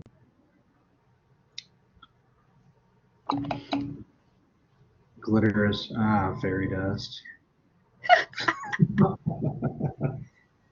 Well, if you listen carefully, glitter has a sound. My wife likes glitter. It's the sound of fairies crying. I have glitter all over my kitchen table. I can't escape it. It's here at work. It's here at home. Yeah. It's ecologically There was a nightmare. There was some talk for a while where some environmental advocacy people were, making noise about being ecologically a nightmare. Yeah, wanting to stop the production of glitter. So that's interesting. Different color pom-poms make different noises. That's actually, that'd be interesting. I wonder what they'd say. Edible glitter. Oh dear. What is edible glitter? Sugar. Oh. Sugar. Yeah, because you want the kids more hopped up on sugar. That'll be a peaceful program. Yeah. And here's what I saw, the comment Lindsay made about certain sounds have certain colors, and it'd be super interesting if you actually had someone in your group that actually do see colors for sound.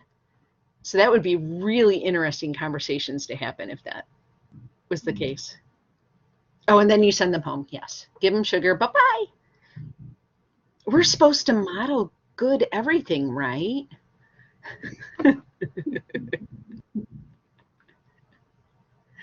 Awesome. So what are you guys coming up with? You want to show us some of your shakers?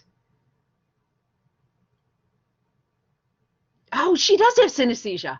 Well, yeah, that would be C-Y-N. I think it's N-E instead of N-I. But it doesn't matter. Awesome. That would be really interesting conversation. Does anyone want to show their shakers? Show us their shake, rattle, and roll containers.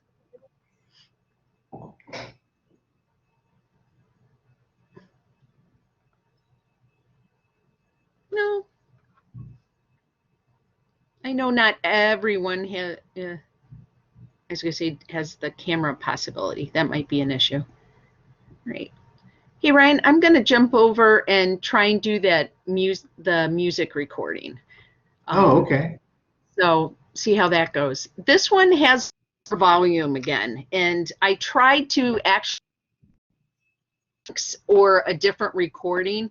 And they recorded this at the Bay Area Discovery Museum. So right now, this is the one recording we have.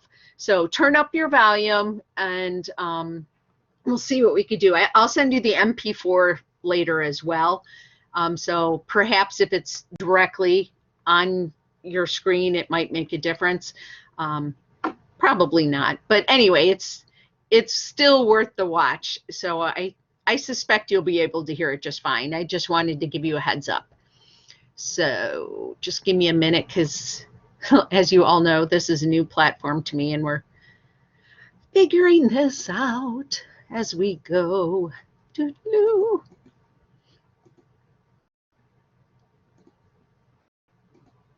And I just stopped shared instead of hitting play. You love my singing. Yeah, if you've ever wondered what people who have studied opera do, they become librarians. Just. All right, let's try this. Go. Play. So how do you think we can use these containers to make an instrument? Like for the mariachi band? Or like maybe for a shaker? What do you think we could do with that to make it into an instrument?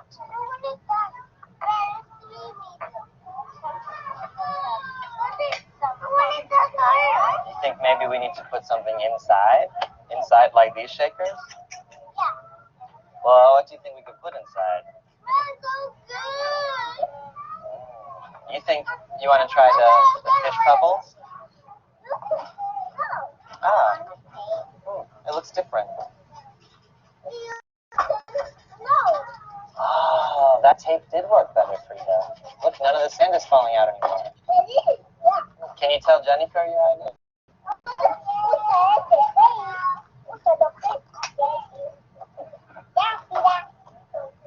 Yeah, you gonna try it too?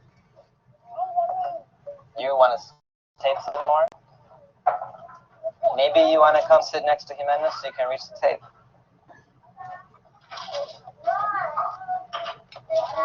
Is this the one you want to use on Wednesday? Okay, so this one will pop up. And this one you don't. Is it finished or do you need to change something?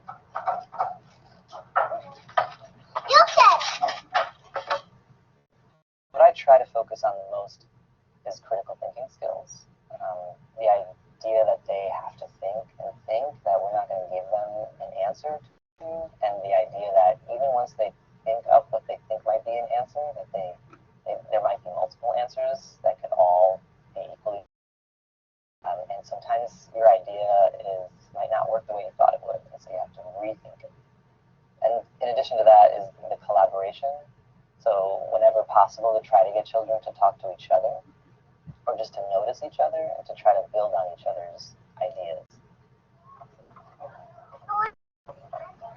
You like Michelle's idea to use the tubes, the paper tubes,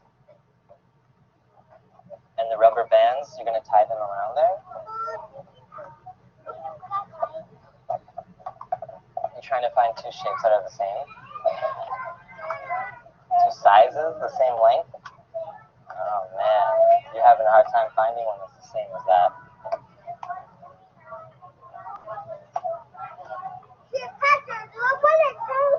You found 3 buttons that are the same. They're like little crystals. And 3 paper towels to make a long tube like this. How are you going to stick them together?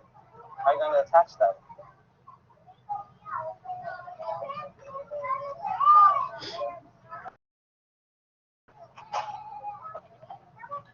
You're going to use tape. Are you going to be able to play this in our parade on Wednesday when your family comes? Yeah. How are we going to play this? How is it going to make sounds?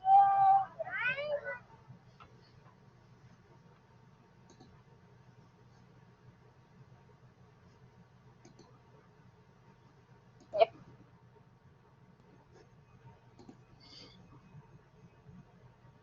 All right. I love how when the little girl was shaking it, she's shaking both her hands. I thought it was so cute. There's a lot of differences with what the kids came up with versus what adults would do.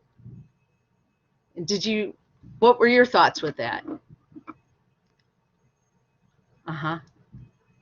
Yeah, different questions for the same concept. Yeah, he was introducing the vocabulary words, right? All right. Well, as you continue thinking and processing what we just saw and seeing some of the ideas put into play, taking out of the theoretical and putting into practice, why don't you grab your third activity card and let's jump to the wind chimes. See what you come up with. What are you using as your main base? I wonder, does it have to be straight? Can we do curved bases? How are you going to attach things? What are you going to do?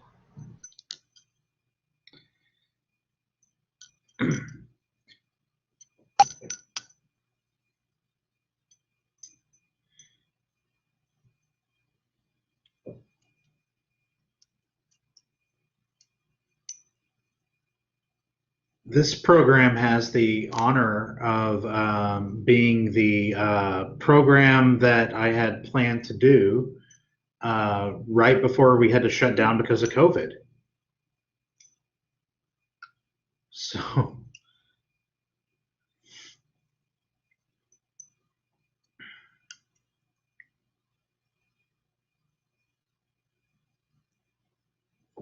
I have a dowel rod, yeah. Some people I saw that were using like coat hangers for this one. I've got chopsticks. That's what I've used for mine.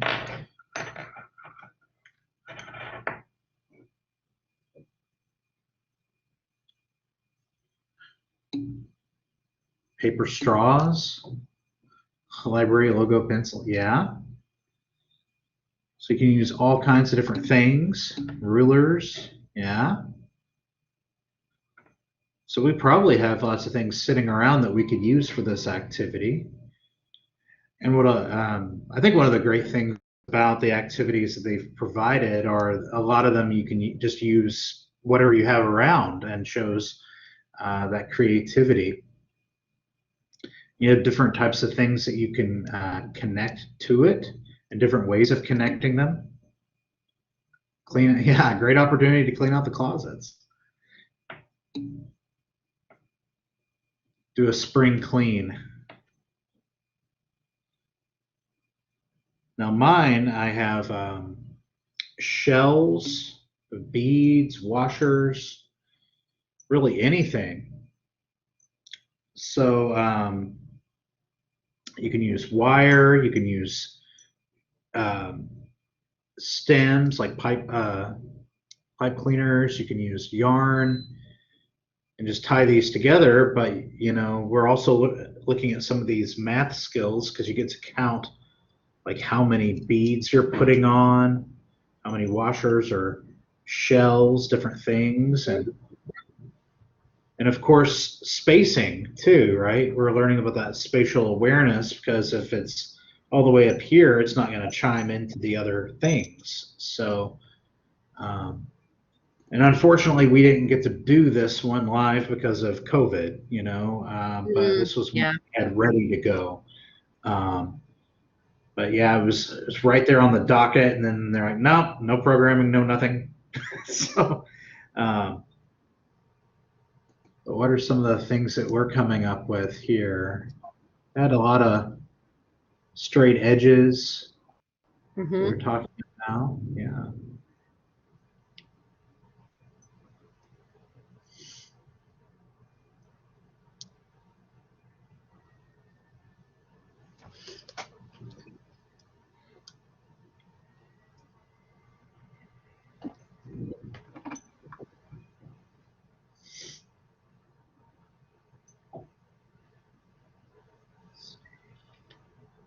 Yeah, it'll be neat to see what you guys come up with, because everyone will be using different materials.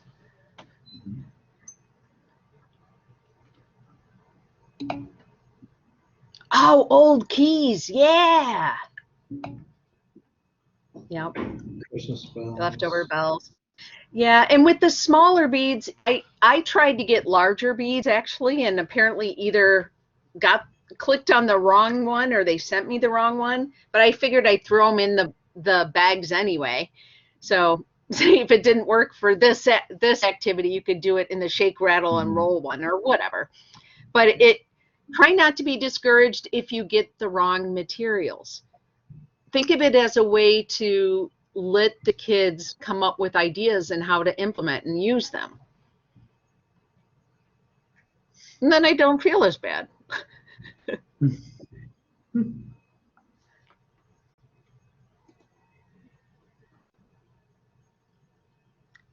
Yeah, I bet hardware stores might. It might be that you could go to your local hardware store and say, listen, what do you got that's you're getting rid of? Or did you receive packages that weren't what you thought? We have ideas. Washers. Never heard You might want to stick away from nails, maybe, but nails, razor blades, stuff like that. I wouldn't. Yeah. Do, that's for the teens. Oh no. No, I didn't mean it bad. I just thought, well, they could come up with a steampunk type idea. Yeah, yeah. Reminds me of when we were doing a Hunger Games program here at the library. It's like, are they actually going to be fighting? Like, no, we're not going to teach them how to fight. Or there was like a superhero program I was doing, and they're like, well, what superhero powers are they going to be learning? I'm like, are you asking me if I'm going to teach your kids how to fly or become invisible? Only the best survive. Well, that's good, Lindsay, because I was trying to think of what that could be. And I thought, oh, I haven't read that book. Yeah, I was like, man, I'm trying to decode this here. Is this a sequence? No. Well, I was thinking maybe it's Stranger Things with talking about the different kids, but that's as close as I got. Yeah.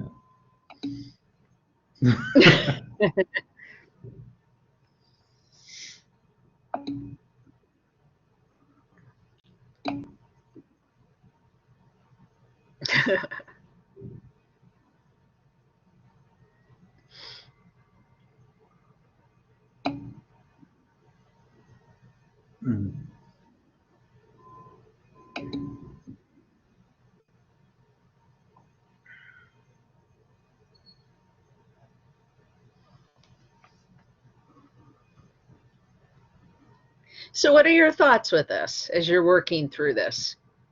Are some things too hard? Tying knots might be. It could be an opportunity from some kids to help other kids to tag team.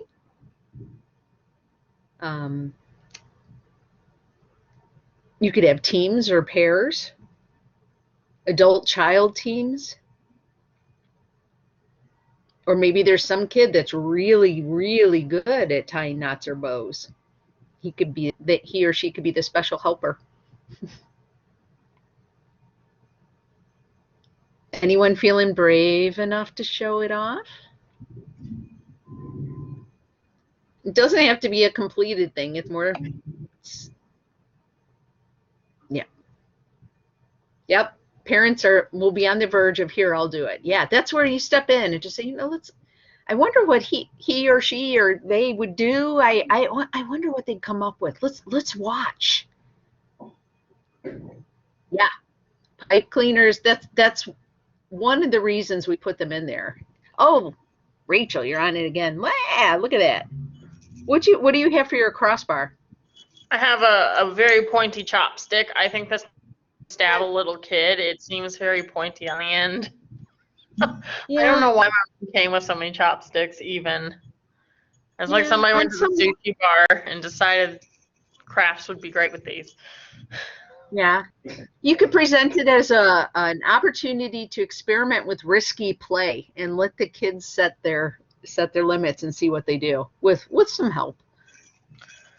But I did like somebody suggested like a string and a pipe cleaner. That thing is really inflexible, and it was kind of hard to get the string onto the button. So little kids would probably have an issue with that. Sure. The thing just looks fantastic. Yep.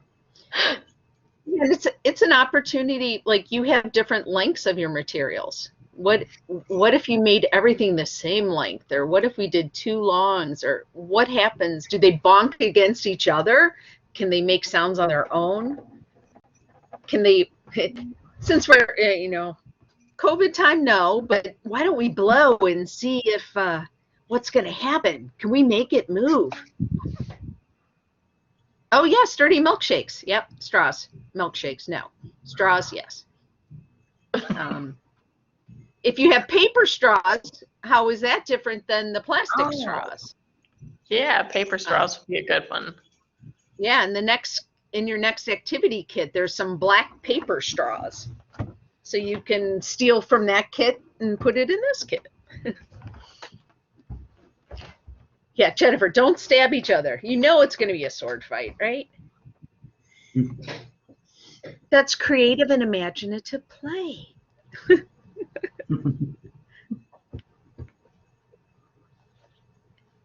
Anyone else care to show us? I know everyone's will look different. That's what's fun about this. Even with me sending you the starter pack, I guarantee everyone's going to look different.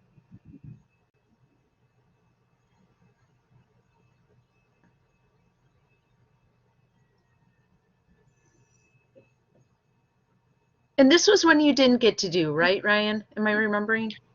Yeah, I did not get to do it because of COVID, right? Yeah, because we had it on the calendar and all that, and materials gathered, and just it was one of those we didn't get to do.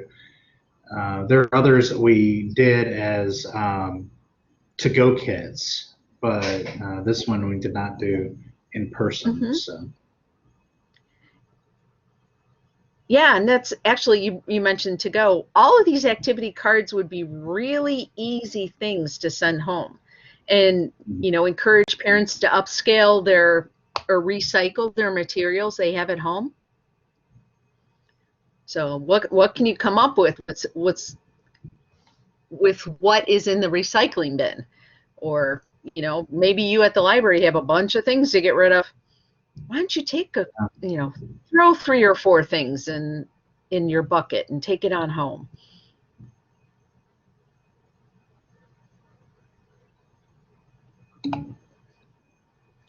Yeah, nature materials. Yeah, you can, decorate your own little fairy acorn village and have these hanging out, and even potentially long term where you have an external garden for sure. I sent you guys on the listserv this morning, I think. Yeah, some external images about different ways to integrate creative play outside, just to give you some visual ideas. So that could be some really cool things. Try and think of ways to use what you have, get rid of what you have. You could just put all materials out on a table and see what the kids do with it. Yeah. Yeah. And and Pam says, ordering craft items to give out, and those craft kits are costly oftentimes, and like with me, we've done like Oriental trading craft kits that are just peel stuff off, stick it, you've made this frog, and that's not really, encouraging, like that creative thinking as much. I mean, there's counting in it, there's finger dexterity. I mean, there's some worthwhile stuff in there, but doing these activities, just really use the other things when you get home. Yeah, exactly. So that, and it's just using creativity, thinking outside of what's been pre-packaged. Yeah. Mm-hmm. Yeah. I just put in the chat, Mary Ann Cole or Lori Carlson, they both have a huge series of materials for process art programs and science programs and math programs to do with very little supplies and very often things you already have. And again, the same kind of concept of neuroplasticity of the mind and growth mindset and process art, the process science that we've been talking about. We also have quite a few of the titles in kits that have been put together in the thematic discussion kits or the thematic kits that are offered by KDLA. Many of them have Mary Ann Cole titles or Lori Carlson titles, plus other things as well. So, all right, any takers? You ready to jump up to the last one?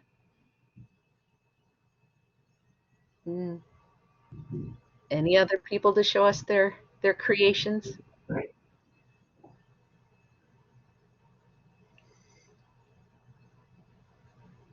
All right, that's all right. How about we jump on to the final art activity project you have? They're the fairy tale engineering. And I'm going to let Ryan talk about this one because he's done it and they had a really interesting experience. So I'm going to. Yeah, we sure did. Oh, you are here. Oh yeah, I'm here. I've always. I thought you got disconnected for a second. Sorry. No. Yeah, so this is one we got to do in person before COVID. Good memories there. So yeah, fairy tale engineering. We coupled this with a storytelling of the Three Billy Goats Gruff, and so you know those classic fairy tales, folk tales. I love doing those, retelling them. Have the kids retell me what happened and all that. So you get to pair this with a book with a story, and then gave the kids supplies to build their own bridge to get the billy goats across. And I was not able to get billy goat little figures or toys, so we used dinosaurs. We had plastic dinosaurs, and the kids were totally fine with playing with dinosaur toys. So we had them in all different sizes and shapes and types of dinosaurs. There were ones that were on 2 legs, ones on 4 legs, big ones, little ones, everything in between. And we were just like having them build, and we were using cardboard, we had tape, we had straws, we had toothpicks, all different kinds of things to get them across on. And we balanced it on. We made a gorge out of a plastic tote, and they would have to build a cross on it, and sometimes they would need support from the bottom. And they would work in teams or on their own. Sometimes families would work together, just really depending on what they wanted to do. And they worked on that probably 45 minutes, 50 minutes trying to build this. And it's like, okay, now see if you can get the big one across. Okay, what? And remember asking those questions. Oh, I wonder why you built it this way. And some of the kids were like, well, I just like pink, so I wanted to use the pink straw. So all different ways there to build the bridge and do that. So yeah, we had a number of families come in. We had the program surveys that we'll talk about later in the toolkit, where they got to send their information to the Bay Area Discovery Museum. So if you just look at your supplies, you might be able to think, how would I use this? How would kids build with these? So yeah, take a look at what we sent and think about what you would use. And again, we talk about the supplies you have on hand, things you want to get rid of. We have so many boxes in storage right now from supplies that we've ordered and all that stuff. So just think about, what you already have on hand, the cardboard, the tape, You may want to use wire. You may want to use pipe cleaners, straws, toothpicks, all different kinds of things. Right. String, dental floss. I bet the grocery store would have tons of cardboard because they break it down all the time. That might be, or the dollar store, Dollar General, Dollar Tree, they have tons of boxes and whatnot. And, you know, you offering to take them off their hands, I'm sure they'd be happy about it. Well, most places, I'm sure. Right. Yeah, and don't forget what's outside too. So you can even bring in grass and branches and rocks and twigs, you know, flowers, whatever you can find outside. You know, have a bridge made out of nuts that they've strung together with acorns and glue gun, and see how well that works. Does it support the smallest animal? Does it support the next size animal? Does it support 1 or 2 or 3? You know, I can't remember who had it, but someone had a pink-haired vintage troll. You know, put it underneath the bridge. I actually tried to get trolls to send to you guys, and it wasn't going to get here in time. It was over a month, so I was a little disappointed. So there's other toys in the envelope for you. I know, right, Jennifer? There's other toys for you in there, like there's slap bracelets if you're starting to get tired of doing activities, or if you want to goof around. And some phloem. I didn't know if everyone had seen phloem before. So, oh, good. I'm glad the phloem's been played with. I love phloem, and it really never dries, even if you leave it out. At least we've tried our best to test that hypothesis. So it is really cool for integration of colors, and it doesn't stick permanently. So that's one of the main reasons I stuck it in there, because I want to make sure you guys knew about it, because it's so much fun to play with. And I love squeezing it too. It really feels good. Mm-hmm.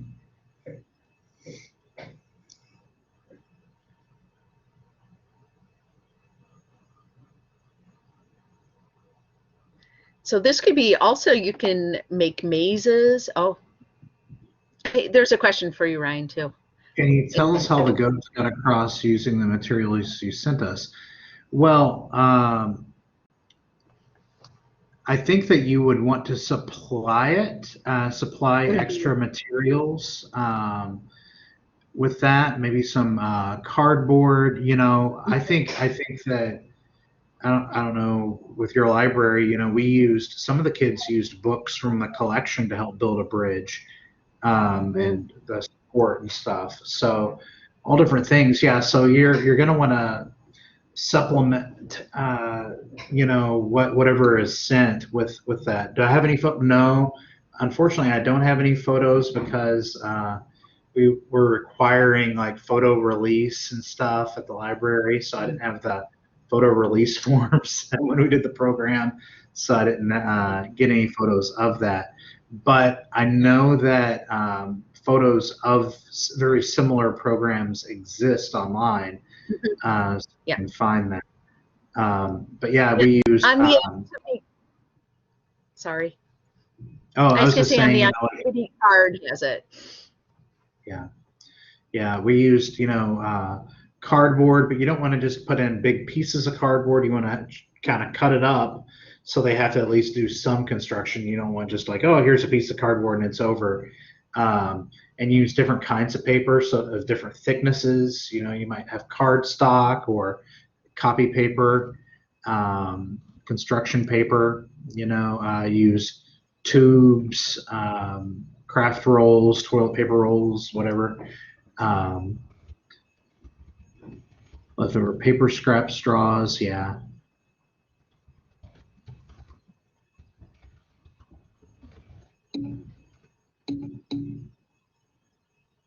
Rubber soft shoes on the go. It's fun. And then you can wrap the other ones with felt and see, you know, if you can get them to slide. I don't know. What other, you know, it'd be interesting to see what it mutates into. As you guys well know, we start with ideas and they always get tweaked, right?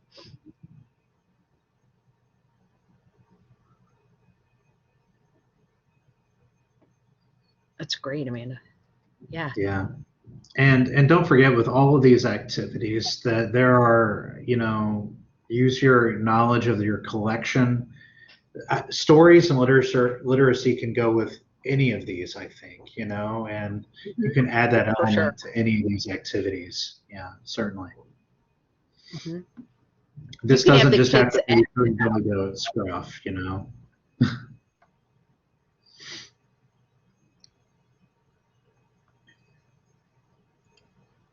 All right, let's just do a few more minutes, let you guys mess around a little bit more. And then we'll, let's see. Yeah, we can do that. How about we do a 5-minute? All right. Nope, not quite yet. I said 23. Oh, now it's 23. All right. All right, now it is. All right, so in the chat, I'll redo it too, just in case, because a couple of you just signed in. I put the link to the toolkit that we're going to be discussing, and I'll also send it out to you guys. But these are resources that the Bay Area Discovery Museums put through together with the California State Library and the California Public Library System, and then in addition with people from last year who participated in the grant that we mentioned earlier. So let's jump in here. So these are resources that you'll all have available and can use and tweak to fit your needs at your library or your county. So the goals of the toolkit that they had was to just help us. Oh, I did music again. So technology, right? Was to help put the theoretical into practice. So we have all this information. We've talked about all these things. Now what do we do? And so this is to answer that question of now what do we do? So these toolkits, they want them to be able to provide strategies so that you're able to help kids get ready for school readiness, be it for the little ones coming in preschool or helping those older kids. Even, you know, we saw those initial studies that were done in 7th and 8th grade, and even looking in as they progressed through high school and what was happening there. So primarily the resources in this toolkit are for ages 0 to 8. Of course, there's 8-year-olds that this is going to be beyond, and there's 8-year-olds that this is going to be way too simple for. So you, again, it's give or take. But it's a variety of resources, and you can pick and choose the ones that may work well for you. It's not the be-all, end-all. This isn't just a very comprehensive resource, but rather a starting point so that you have a basis to start your thoughts on and can work with, and then continue to expand and work through things and come up with new ideas. So continue onward. The toolkits that they have online, they have it in 6 different languages, the English, Spanish, it's primarily Mexican vocabulary for those of you interested. They did a simplified Chinese, Vietnamese, Tagalog, and Farsi. And for the Bay Area Discovery Museum, that was their demographics. Those were the top 6 languages that they work with, so that's what they focused on. Most of the resources in the toolkit are organized by age group. So for the babies, toddlers, preschoolers, early elementary. Okay, so it's you'll be able to scroll through and find out what would meet your needs the best with that, and working through that. You have the position paper in your package, and then the promising practice studies are also available for you. There are actually 4 of them. So there's 4 different ones that you could read through. Those are online also available. They remember how we talked about that there's 3 different skill sets that they saw lined up and surfacing from all the studies they've done: the talk and play, the science and math, and the body and brain sections. And then they have key findings. And this sheet is available for you. I believe there's one in your package also, but this is another thing that you can print off and then add your icons to for your library or system as well. And here's the 4 case studies I mentioned, looking at 4 different counties or locations. So some of them are just branches, some of them are counties. And looking through the initial stages and what reactions they had, what responses they had, what they learned, what flopped, what did well. A lot of resources are here and a lot of ideas to continue processing what we've been talking about today. So it doesn't just end now, but you can continue thinking through it. And like we mentioned earlier, there's different posters. They're in all 3 different sizes, and there are different open-ended questions, and also why. So we ask these questions and what it helps do and how it helps a conversation. They're available in 3 different sizes, so you can, and I'm sure you techie people can take them and make them large, large, large, or even shrink them down even more if you need to. You are welcome to do whatever works best for you and yours. And then you also have all those index cards, and those were additional ideas that you can enlarge if you want into 8.5 by 11 signs. And I'm sure you can even make them larger. Or you can have available and put them on like a D-ring clip and, you know, give them to people who have diaper bags and are carrying them around, so that when they're traveling around with their young child, it might be something they can do with them, or as, you know, put it on their, hook it onto their purse. So these are just things that they can take and walk and run with, and say they're driving and in the passenger seat, they can use these cards to ask some questions. These are primarily math oriented, but that doesn't mean it has to stay in the genre of math or the type of math. It can bounce around all over, right? Oh, and one more thing with that. They also have instructions on how to print off cards if you're going to print off index cards, because sometimes that's an extra step for printers. I don't know what kind of printers you have. So that is also included if anything is an unusual size. So outside of the 8 by 5, 9 by 12, 11 by 13, or 12 by 20 sizes. And then you also have the bookmarks and flyers in your kit. So those 2 are available, and you can print off as many of these as you want. You can put your library logo on them and tweak and hone however you want. Perhaps you want to have, you know, cut and paste certain parts of these into your mailer that you send out to participants in a Zoom meet or a Facebook group. All those are yours for the taking and manipulating to whatever works best for you and yours. This is hard to see, but what it is are social media posts if you would like to take them and alter them to your branch or county.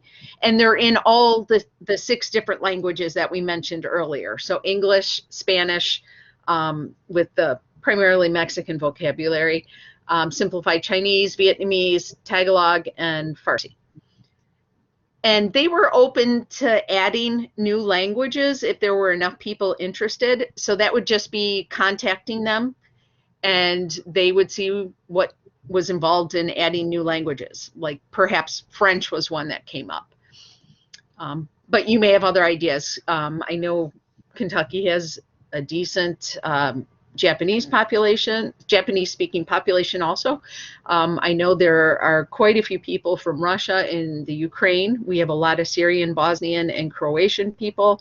Not to, let's see, I personally work with quite a few that are from Congo or Rwandan. So anyway, different ideas they were open to discussing. Ryan, did you want to talk about the database? Because you and yours have used it Yeah, on the front lawn. Right. Yeah, this is a phenomenal resource here where you can search for those activities. Things like where we found the fairy tale engineering was on that database, the nature mashup, all these things and more, many activities are on here. And you can filter it by age, by what types of skills you want to work on developing, how much it's going to cost, and just find programs. You can find different kind of craft or activities on here. When I was showing it to our programming staff, I had our teen librarian was like, oh, there's some stuff I could do for younger teens in here. So it's really a great resource. So take a look at that and find some new activities to do.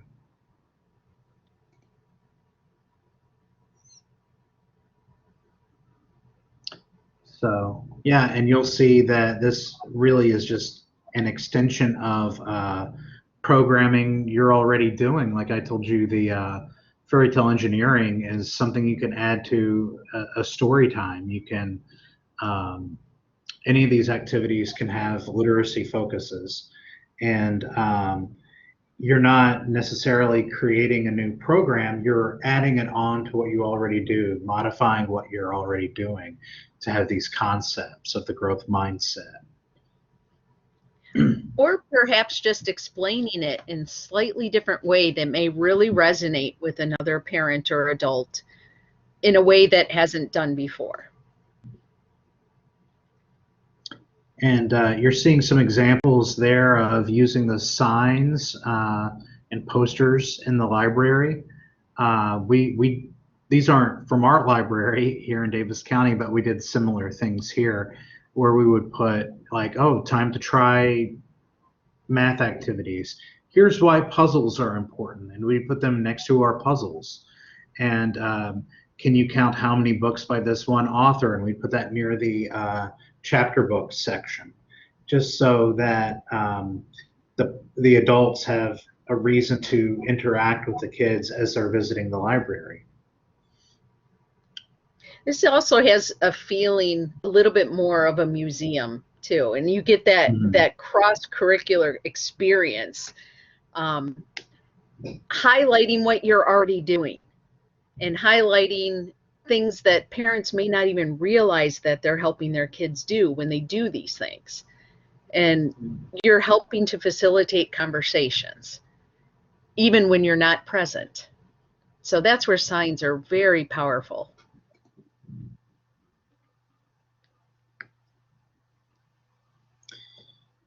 Yeah, so here's kind of out in the wild, you see the mystery box there. You'll see they're doing like a robotics, like it's the not a box that they were reading, which we saw come up in the chat, where kids are just given supplies to build with a little bit of direction, a little bit of instruction there. So you're seeing how this just enhances the programs you're already doing.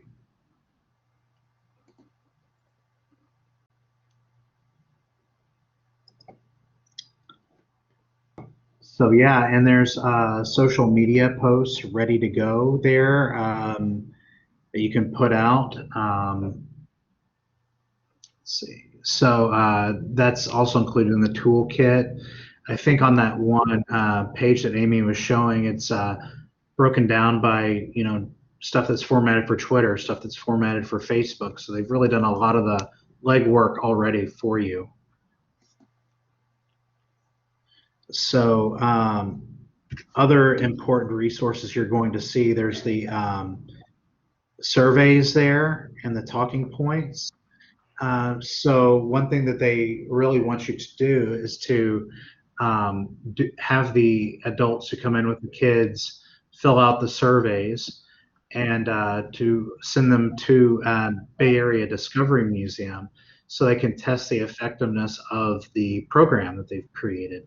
So with me, I just had them filled out and faxed them in. If you want to make modifications to these to get any specific information for your library, but I think it's always a good idea to see how effective your programs are, whether you're being a part of this project or not. You'll see over on the left, there's the talking points for the library staff, just so they know what you're doing and the importance of it.